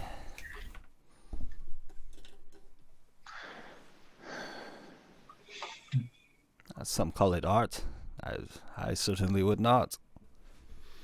No, it's definitely not. messed up. Any indication as to what would happen to Picard if we were to destroy Krinbar? I don't know that any of Krimbar's essence is in this. I think it is tied more to the realm, to Gira, to the Gira Bolsh. We need to find another Chaos Stone. That's what Silverado mentioned that earlier. I think he was onto it. Every 10 days, like a new Chaos Stone is going to come up from the spring at the Trident Spring. I wonder if that's an avenue. So you think Silverado was on the right track with that? I do. It was Okay. a wild suggestion I just made, and I didn't know it was going to be taken seriously. Well, maybe It's the title of your biography. what's that? I just tried it and it worked. Yeah. Well, we were gonna set out and maybe we can make the Trident Spring on our pathway towards where you want to go, Vincent, and we. Yeah. Well, where are we at? How many days has it been since like because I know we're expecting one of these stones in 10 days. What day I was is it picturing now? us like 6 to 7 days in. Okay, so we still have some time to because Yeah. this would obviously take priority if that were the case, but Well, we need to go get it. So I mean, if we head out and yeah. on our way back, make our way back that way. Yeah. All of a sudden, Sounds good. I feel like I got this sense of reinvigorated. I've been really worried about trying to figure out how to save Picard and have no idea how to possibly do it. Now all of a sudden, I feel like maybe we're onto something. Okay. I'm on board. Sounds good. What's the plan, gang? This was the same day, or was this the? I'm sorry, I forgot if this was the next morning. We were before intermission. We were saying we would kind of take a break the rest of that day, and then maybe set off in the morning to perform Vincent's ritual. Right. I picture that as kind of part of the same day. Okay. As you're trying to figure out what's going on, and then if you guys want to head out for Vincent's excursion, that would be the following morning, I suppose. Yeah, let's do that. Sounds good. I would also like after we finished with all that, let the wizard, what was it, Anaba, let him know that we will be out of town for the next day, but we should be back the following. And if any other developments, for him to get in touch with Dunlop directly. Mm. Oh, yes. I wonder if this ruby is like a new anchor stone that we would have to implant a chaos stone into. So that's a possibility. Sounds Snaps to us fascinating. just banging a chaos stone against the ruby. Get in there. It's supposed to work.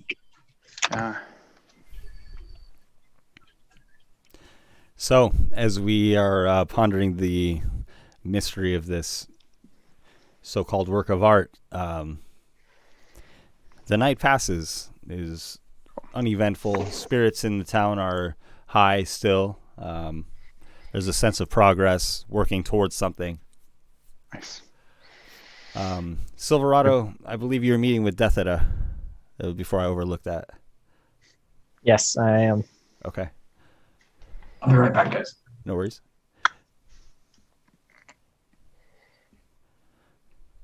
Well, first I see if she's even in at the moment.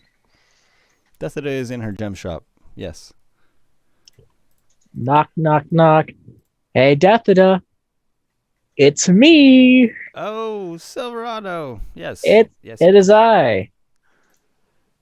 I had a wizard take a look at that at the jade you gave me, Oh, right. and he told me that it's kind of like the figurine you're making right now that I commissioned. Yeah. Who knew?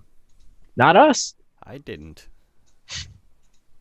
I'm trying to think of some wild stuff to do with it right now, but I gotta think it over a little bit, because once I start carving, there's just no going back. What if you make it a whale and then get in its belly? You know what? That's pretty wild, and I appreciate the idea. We just don't make camp anymore. We sleep in a whale. Yeah. Rad. I think if whales are on land, though, something about their weight makes them like explode or implode. Or A whale bomb? That's the idea. Is that what you're suggesting? Is Maybe a you find a whale? lake or a river each time. I love the whale bomb. Don't get me wrong. I'm gonna think about this a lot, Deathita. Thank you for the wonderful suggestion. No problem. If you're going to really try to do something like that, maybe you should take these. And Deathita hands you. I remember you got some tools a little while back from Orgood's workhouse from. Oh, yeah, surgical tools that I haven't used. Tools. She gives you some tools meant for stone working. I add those to my jewelry kit. These are very fine tools. So they will provide you a bonus, a +2 bonus, when you're trying to craft something specific with them. Ooh, Nice. I will take that. Nice. And I say, this is very kind of you. Thank you. Those are my old tools. I'll see them put to good use. Yo, I'm getting the family hand me down. And I look at him and I say, I appreciate it. I'm going to probably need them. Yes, well, don't cut your finger. They're very sharp. Not like any old knife, It's like a scalpel. Yeah, there you go. Yep. I knew you'd do it. Okay. Well, Silverado, I'm going to get back to work. They're resigned. I knew you were going to. I was stopping on by originally to see how the horsefly was going. Oh, of course. Here it is. Yes. She hands to you a finely crafted stone. Looks to be chiseled very delicately, and it is indeed a horsefly. Did the wings just flitter when you picked it up? Perhaps. Looks like it might even fly. Who knows? You see, life is full of needs and wants, Deathada. This, it could be a need, but it very much was a want for me because I wanted to fly around on something, and this is going to be pretty cool. I would love to see it. Do you want to see it right now? Oh, well, I have some work to do, but of course. I was going to save it until the walk tomorrow, but we're all going to be walking tomorrow, and it's probably going to be better if I just stick with the group. So here we go. I head out into the street, and I get the fly out, and I just I gotta find the stat block for it because it does actually have a stat block. Definitely grabs some dwarves who are walking by. Oh, here, come have a look. Silverado's going to take to the sky. I'm going to fly. I carved this for him. She carved this for me. Yes, I think he's still figuring it out. Oh, I am. I hope I don't eat the dirt immediately. Don't worry, man. If you fall, the ground is right there. Yeah, and I got soul fall, so I'll be all right. Don't you need to be against a wall or something to do that? What, a horsefly? No, slow fall. No, I just hit the ground better. Oh, cool. Superhero stance. He hits that 3-point. Yeah, pretty right. much. Superhero landing. I forgot about that. So I take it, and I Right. Did you give this a command word yet? Because it needs a command word to work. What's the password? Oh, yes. Yes. He told me. What do you want the word to be? I don't know. What's a good word?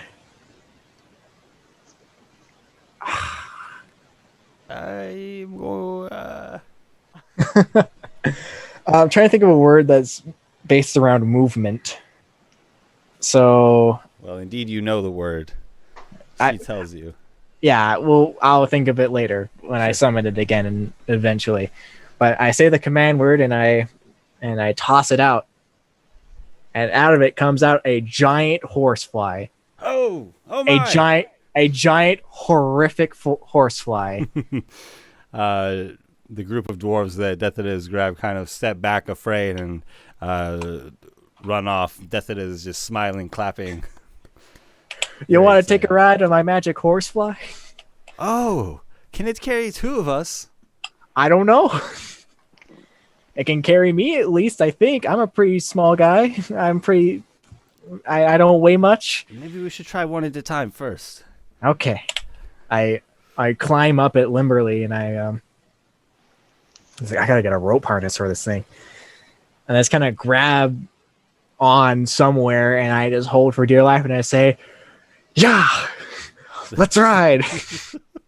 And I start to float into the sky as it flies up 60 feet. And it buzzes around a bit, so it is a feat in itself to hold on to this thing. But there you are, Silverado, flying. You're flying over to the tavern. Deathada, thank you so much. You've done us service. Deathada is just on the ground cheering and waving. Eric and Vincent just hear a faint buzzing from above. What the hell is... Ah, jeez. Eric. He's on a bug. Hey, guys. I'm flying on a horsefly. Just don't fall from a horsefly. Do a barrel roll. Bet. Yeah, totally. I do a barrel. Totally got to do a barrel roll. Like 70 feet up, I'm doing a barrel on a horsefly. Nice.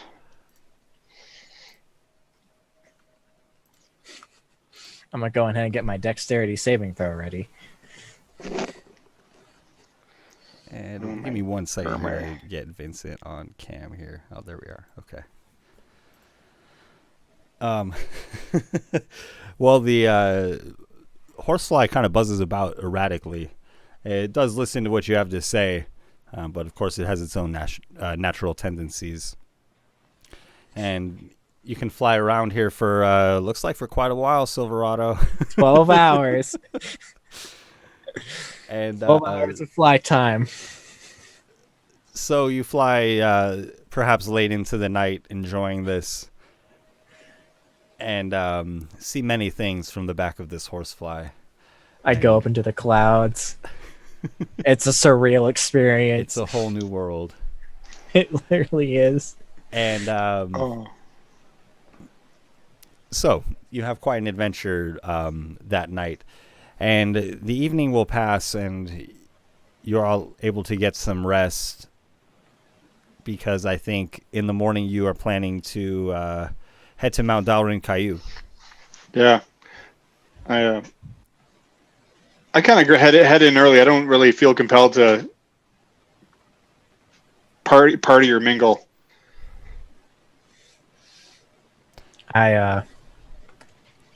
With whatever time before I go to sleep, I offer people rides on it. Because that's what Silverado would do. He would give people rides on the giant horsefly. Those who totally do that. Those who are not scared. Find all the dwarf kids and take them for a spin. Yeah. I'm just rolling some dice. Okay. I wanted to make sure that all of these kids had a nice, safe ride. It seems like they did. Who's rolling to how many children you murdered? Yes. That's 2 children, and 7 means they save it. So with the morning, Eric, I think you had you wanted to stop by the Trident Spring. Is that correct? Yeah, we were gonna see if because then we know that it's gonna be producing a chaos stone, or at least I was told in a vision from the mother that it would be. Okay, and that'll still be I think we're at 2 days off if this is gonna be the 8th today. That's right. Yeah, so I think we may have to swing by on our way back from wherever we were going with Vincent. Sure. So travel out of the city. You guys are able to make it out of the city easily enough, although you have acquired a bit of fame, and of course people would love to say hello to one of you 3 heroes at any opportunity. So nice. Your mornings may be filled with admirers of sorts, and as you make your way out of town, it is a beautiful day. Mount Dalrin Caillou is about a day's walk, or a day's strong march. And there is a path that leads up the mountain. So you would either want to be taking the high pass or the valley path. And what would you have in mind, Vincent? I think for what I'm trying to do, I'd probably want to take the valley. Okay. And that will take you, near the proximity of Trident Spring, which cool. You can see it if you guys maybe wanted to, because Trident Spring is going to put you at about a day's march from Dunlop City. That'd be in the center of the valley between Sagantha and Dalrin Caillou, the valley between the 2 mountains here. So, it might be a good place to set up camp, like on the south side of the spring, if you're planning on venturing into the woods in the evening. Something like that might make sense. Or if you're looking for a more solitary camp where you won't be bothered by, any hobgoblins or dwarves, then maybe you'll just want to camp in the woods and go out from there. I mean, I would like a little bit more of a solitude. I don't really want a lot of attention. Yeah. On this while I'm doing this. So if it's all the same to you guys, maybe we could find a little more secluded area. Oh yeah, for sure. Yeah. I Yeah, I'm following your lead on this one, Vincent. This is your crusade. We're just gonna kind of along for the ride and a little bit of protection. This is your Not third. gonna lie, buddy. I'm a little just along for the ride too. So Yeah, fair enough. Let's see what happens. This is your third story arc. Just kind of wanted to get out and clear my head and figure out how we're gonna deal with all the BS in our world right now. A lot of rocks in the air. And remember, I can always make us more sneaky if you think that would do anything. I mean, just avoiding interruptions, but Only works for an hour. yeah, I don't think we really need that. All right, I'll save it then. Okay. So Um, night would fall, and it would be time to make camp. Cool. All right. Once we get settled in with the camp, I'm going to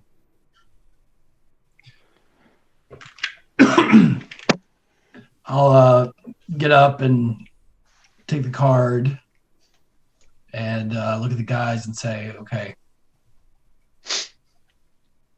I'm gonna go take a walk. Kind of feel like I need to do this part on my own. You should leave Rolo with us in case something bad happens. Yeah, I'll do that. But that's the extent we'll go. Yeah. Or take Rolo with you and have him come and get us if needed.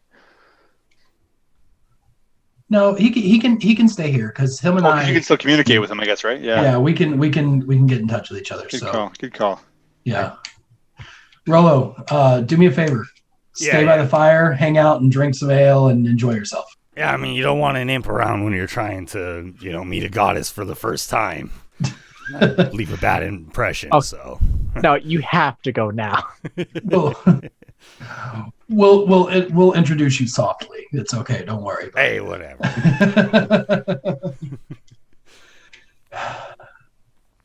All right. So, Vincent, as you head off into the night here, you can feel free to describe what you see happening. What kind of area you'd be looking for, perhaps.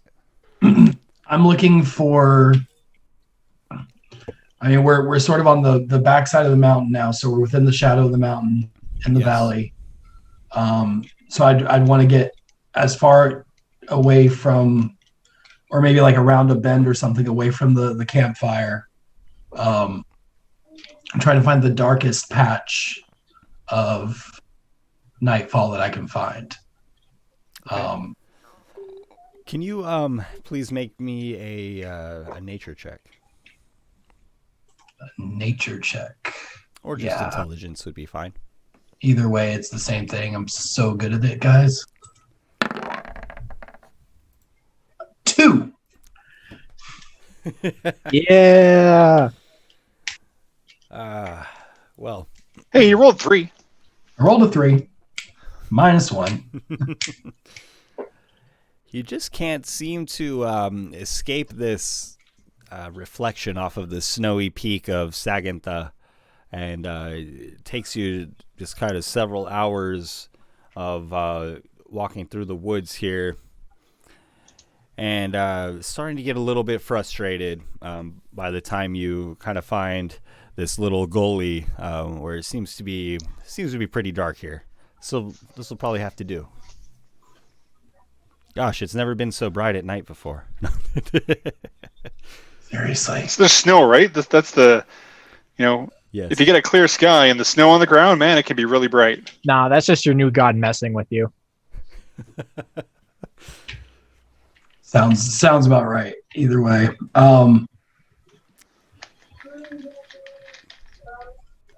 Okay. I'll find the best I can find then, and I will sort of get down onto my knees. I'll pull out the card. I will say another prayer to whomever is listening at the moment, and just sort of hope that this is working in the right direction. And I'll take out my little tinderbox and stuff and strike a small little bit of fire with it, and I will ignite the card. When you ignite the card, it sparkles vibrantly, and it flashes brilliantly and then quickly turns into ash that is pulled away by the wind. There's a sudden gust of wind, and it seems to take the ashes with it. And as you look after the ashes, you see a form moving in the trees. You had asked Eric and Silverado not to follow you, so unless they had begun to worry, it's not them. Will you please make a perception check? I'm slightly better at that. 8. Well, Terrible time to be making these rolls. One moment, Hey, if we get in a fight, we'll be good. Don't worry, Chris. One moment there was a creature standing behind that tree. You were certain of it. It was standing up like a bipedal human, but it's gone.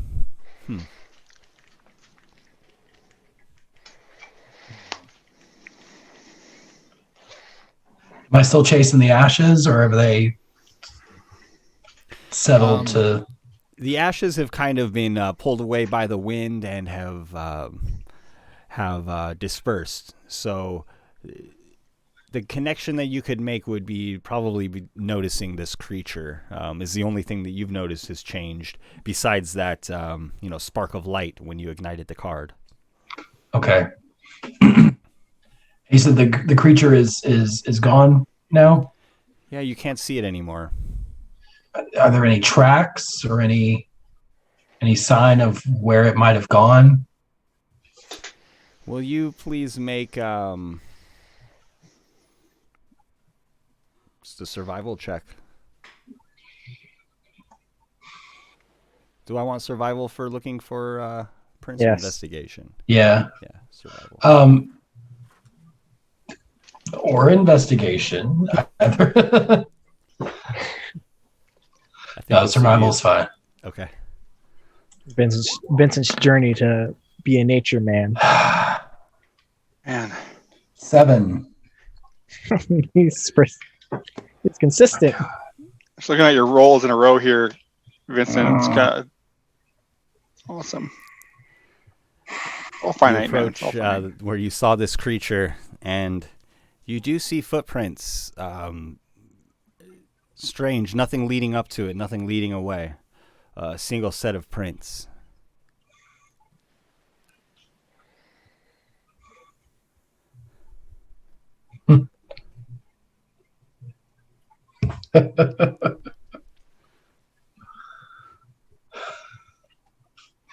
Winston just starts to laugh a little bit.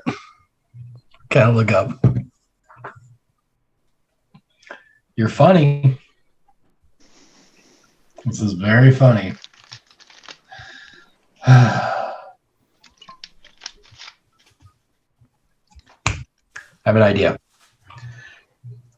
I'm going to pull out my coin. And I'm going to face a direction.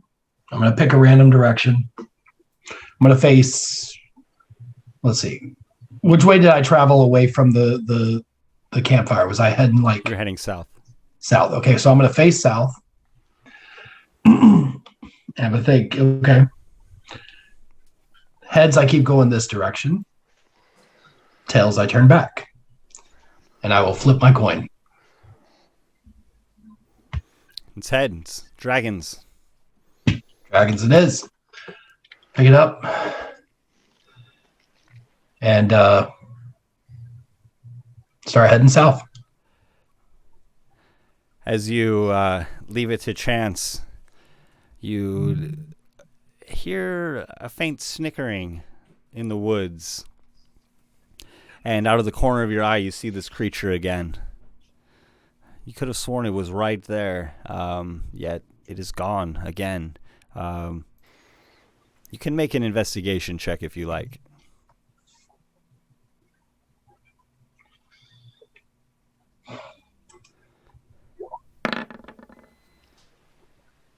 Hey, 14.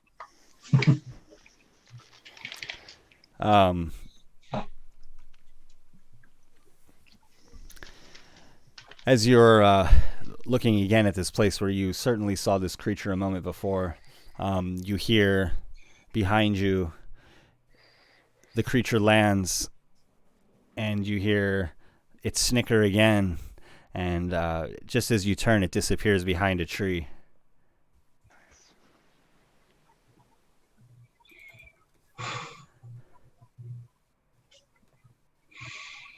You know, I'd be really mad if I wasn't so damn impressed. And as you say this to whatever may be there, you do hear the snickering, and you see the face look around the tree in a playful manner, and then you see it slowly disappear behind the tree. And will you please make a perception check?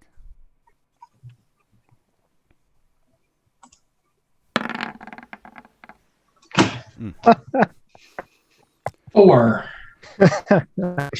And this creature that is having its game continues to be amused as you look kind of dumbfounded at where it was. And again, you hear it land behind you, and it snickers.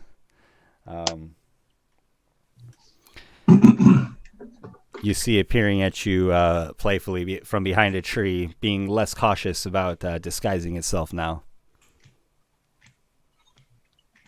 Can I make out at all what it is, or it's just still just some sort of creature? It looks... I have a supplement. Hang on, I'll be right back. Sorry, guys. I left the book in the other room.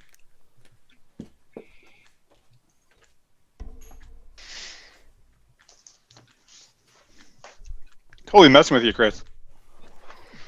Oh yeah, it is. I think I know where this is going, but we'll see. The creature looks like this. I'll try to hold up to the camera. Mm-hmm. Okay. Man.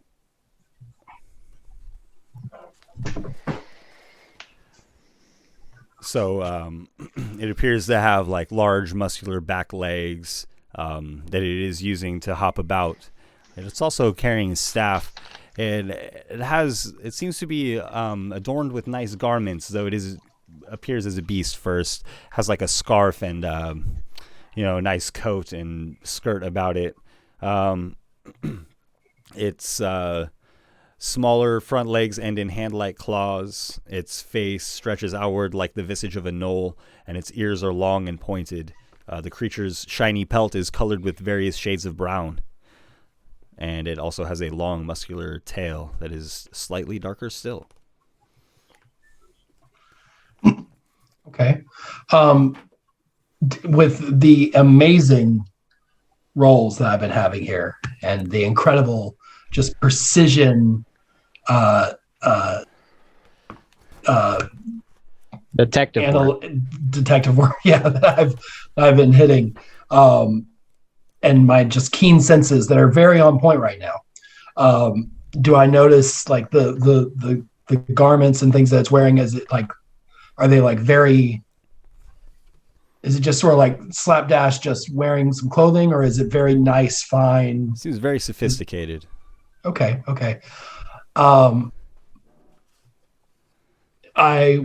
When I see it this time, I'll say I'm not going to chase you because you're clearly far better with me at that.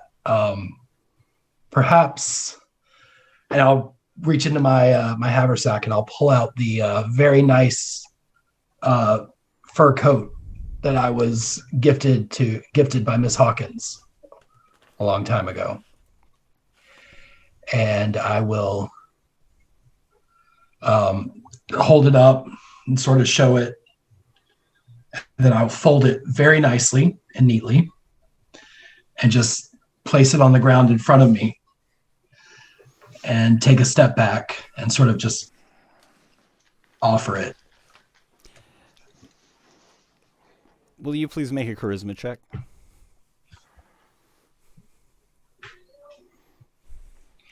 Charisma check. Yes. Come on. Jesus. Oh my god. That's That's it. plus 4 charisma, and I got a 6 total. That's your thing, man. Oh my god. The creature looks at you with a smug look on its face, as if amused by you to an extent. And it nods and kind of prances up quickly with long strides. And it kneels slowly while looking at this jacket and kind of smiles coyly. Then it picks up the coat and throws it in the air. The coat expands to its full breadth, and then the creature disappears from sight again. But this time you hear it snickering from behind you as it has continued to play its tricks on you, and it is snickering, quite amused with itself, and with you for that matter.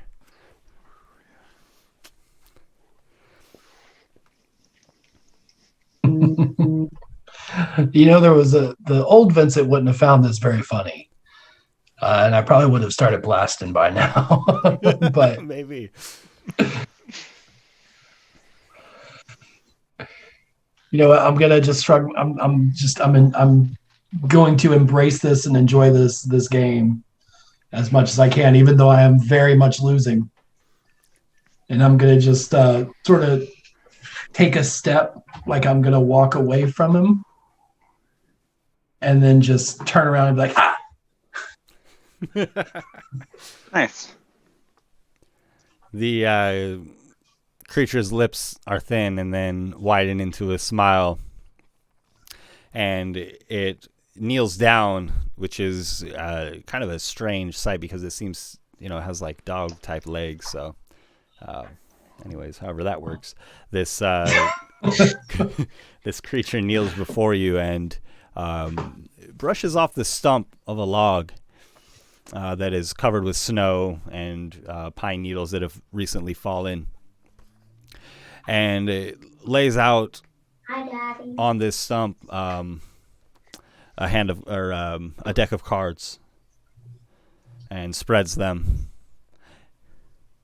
and asks you to, or holds up 3 fingers. It's a deck of many things. The ultimate trick. Oh man.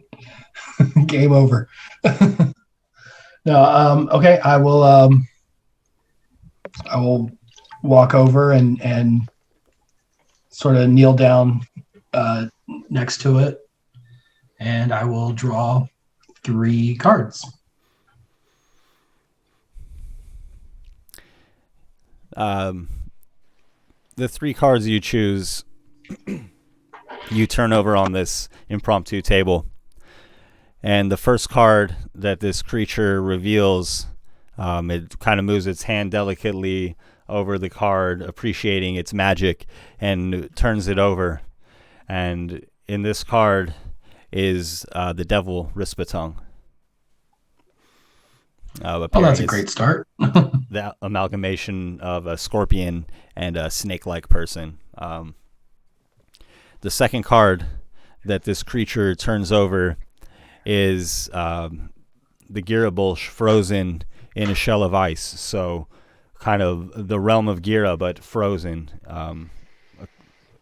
A complete orb of ice with the Girabolsh creature within it.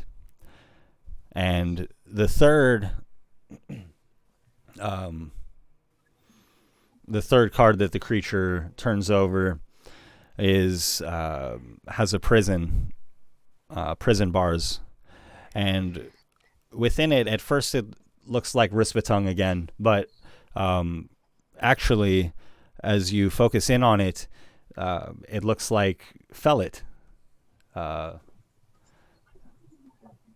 elven goddess. Yet she is behind bars here in this depiction. And when the creature reveals this card, it quickly grabs all three and crumples them angrily and ignites in his hand, and all three cards burn. It looks at you quixotically.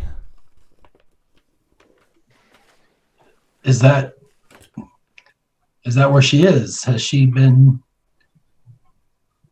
She's been captured. She's been locked away. The creature nods slowly as you say this. Was she locked away by Rispatung? The creature continues to nod. When she was locked away by Rispatung, did she take his place? The creature seems to think this over. And like he got out and locked her in? It nods slowly.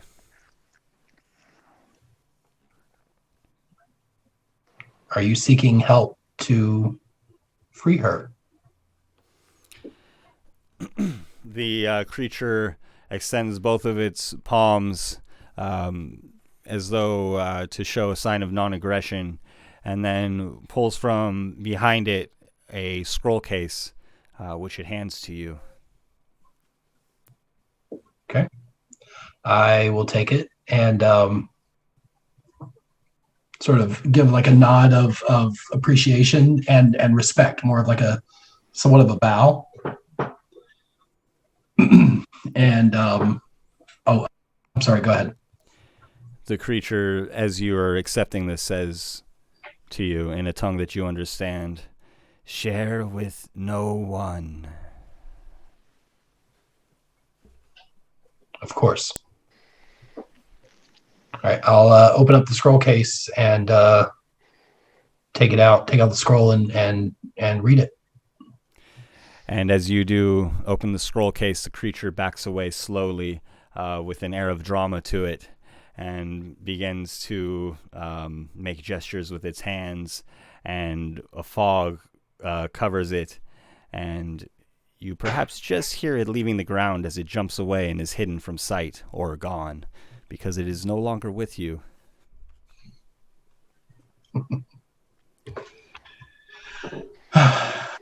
Tricky little thing. I think I like him. Okay. All right. Yeah, I'd like to read or look at the scroll. As you begin to open the scroll, you see that it contains information in the form of a story. And before divulging too much of that, I think that's where we will just call the session for this evening. And we'll have some more details regarding this scroll that has been gifted to Vincent next session. And see where the adventure takes us, because we have a lot of kind of like different plates or pots on the burner. Is that a cooking metaphor? Yes. Yeah, some are in the back burner, some are in the front. Yeah, some are lot going pushed on. halfway off the burner and are spilling over the side. Some's hanging by like a wire. And so we do have some loose ends to tie up. And GG's, everybody. We hope to see everybody next week. Thanks, everybody, for dropping dogs and cats in the chat, as usual. As always. The adventure continues. Thanks, guys.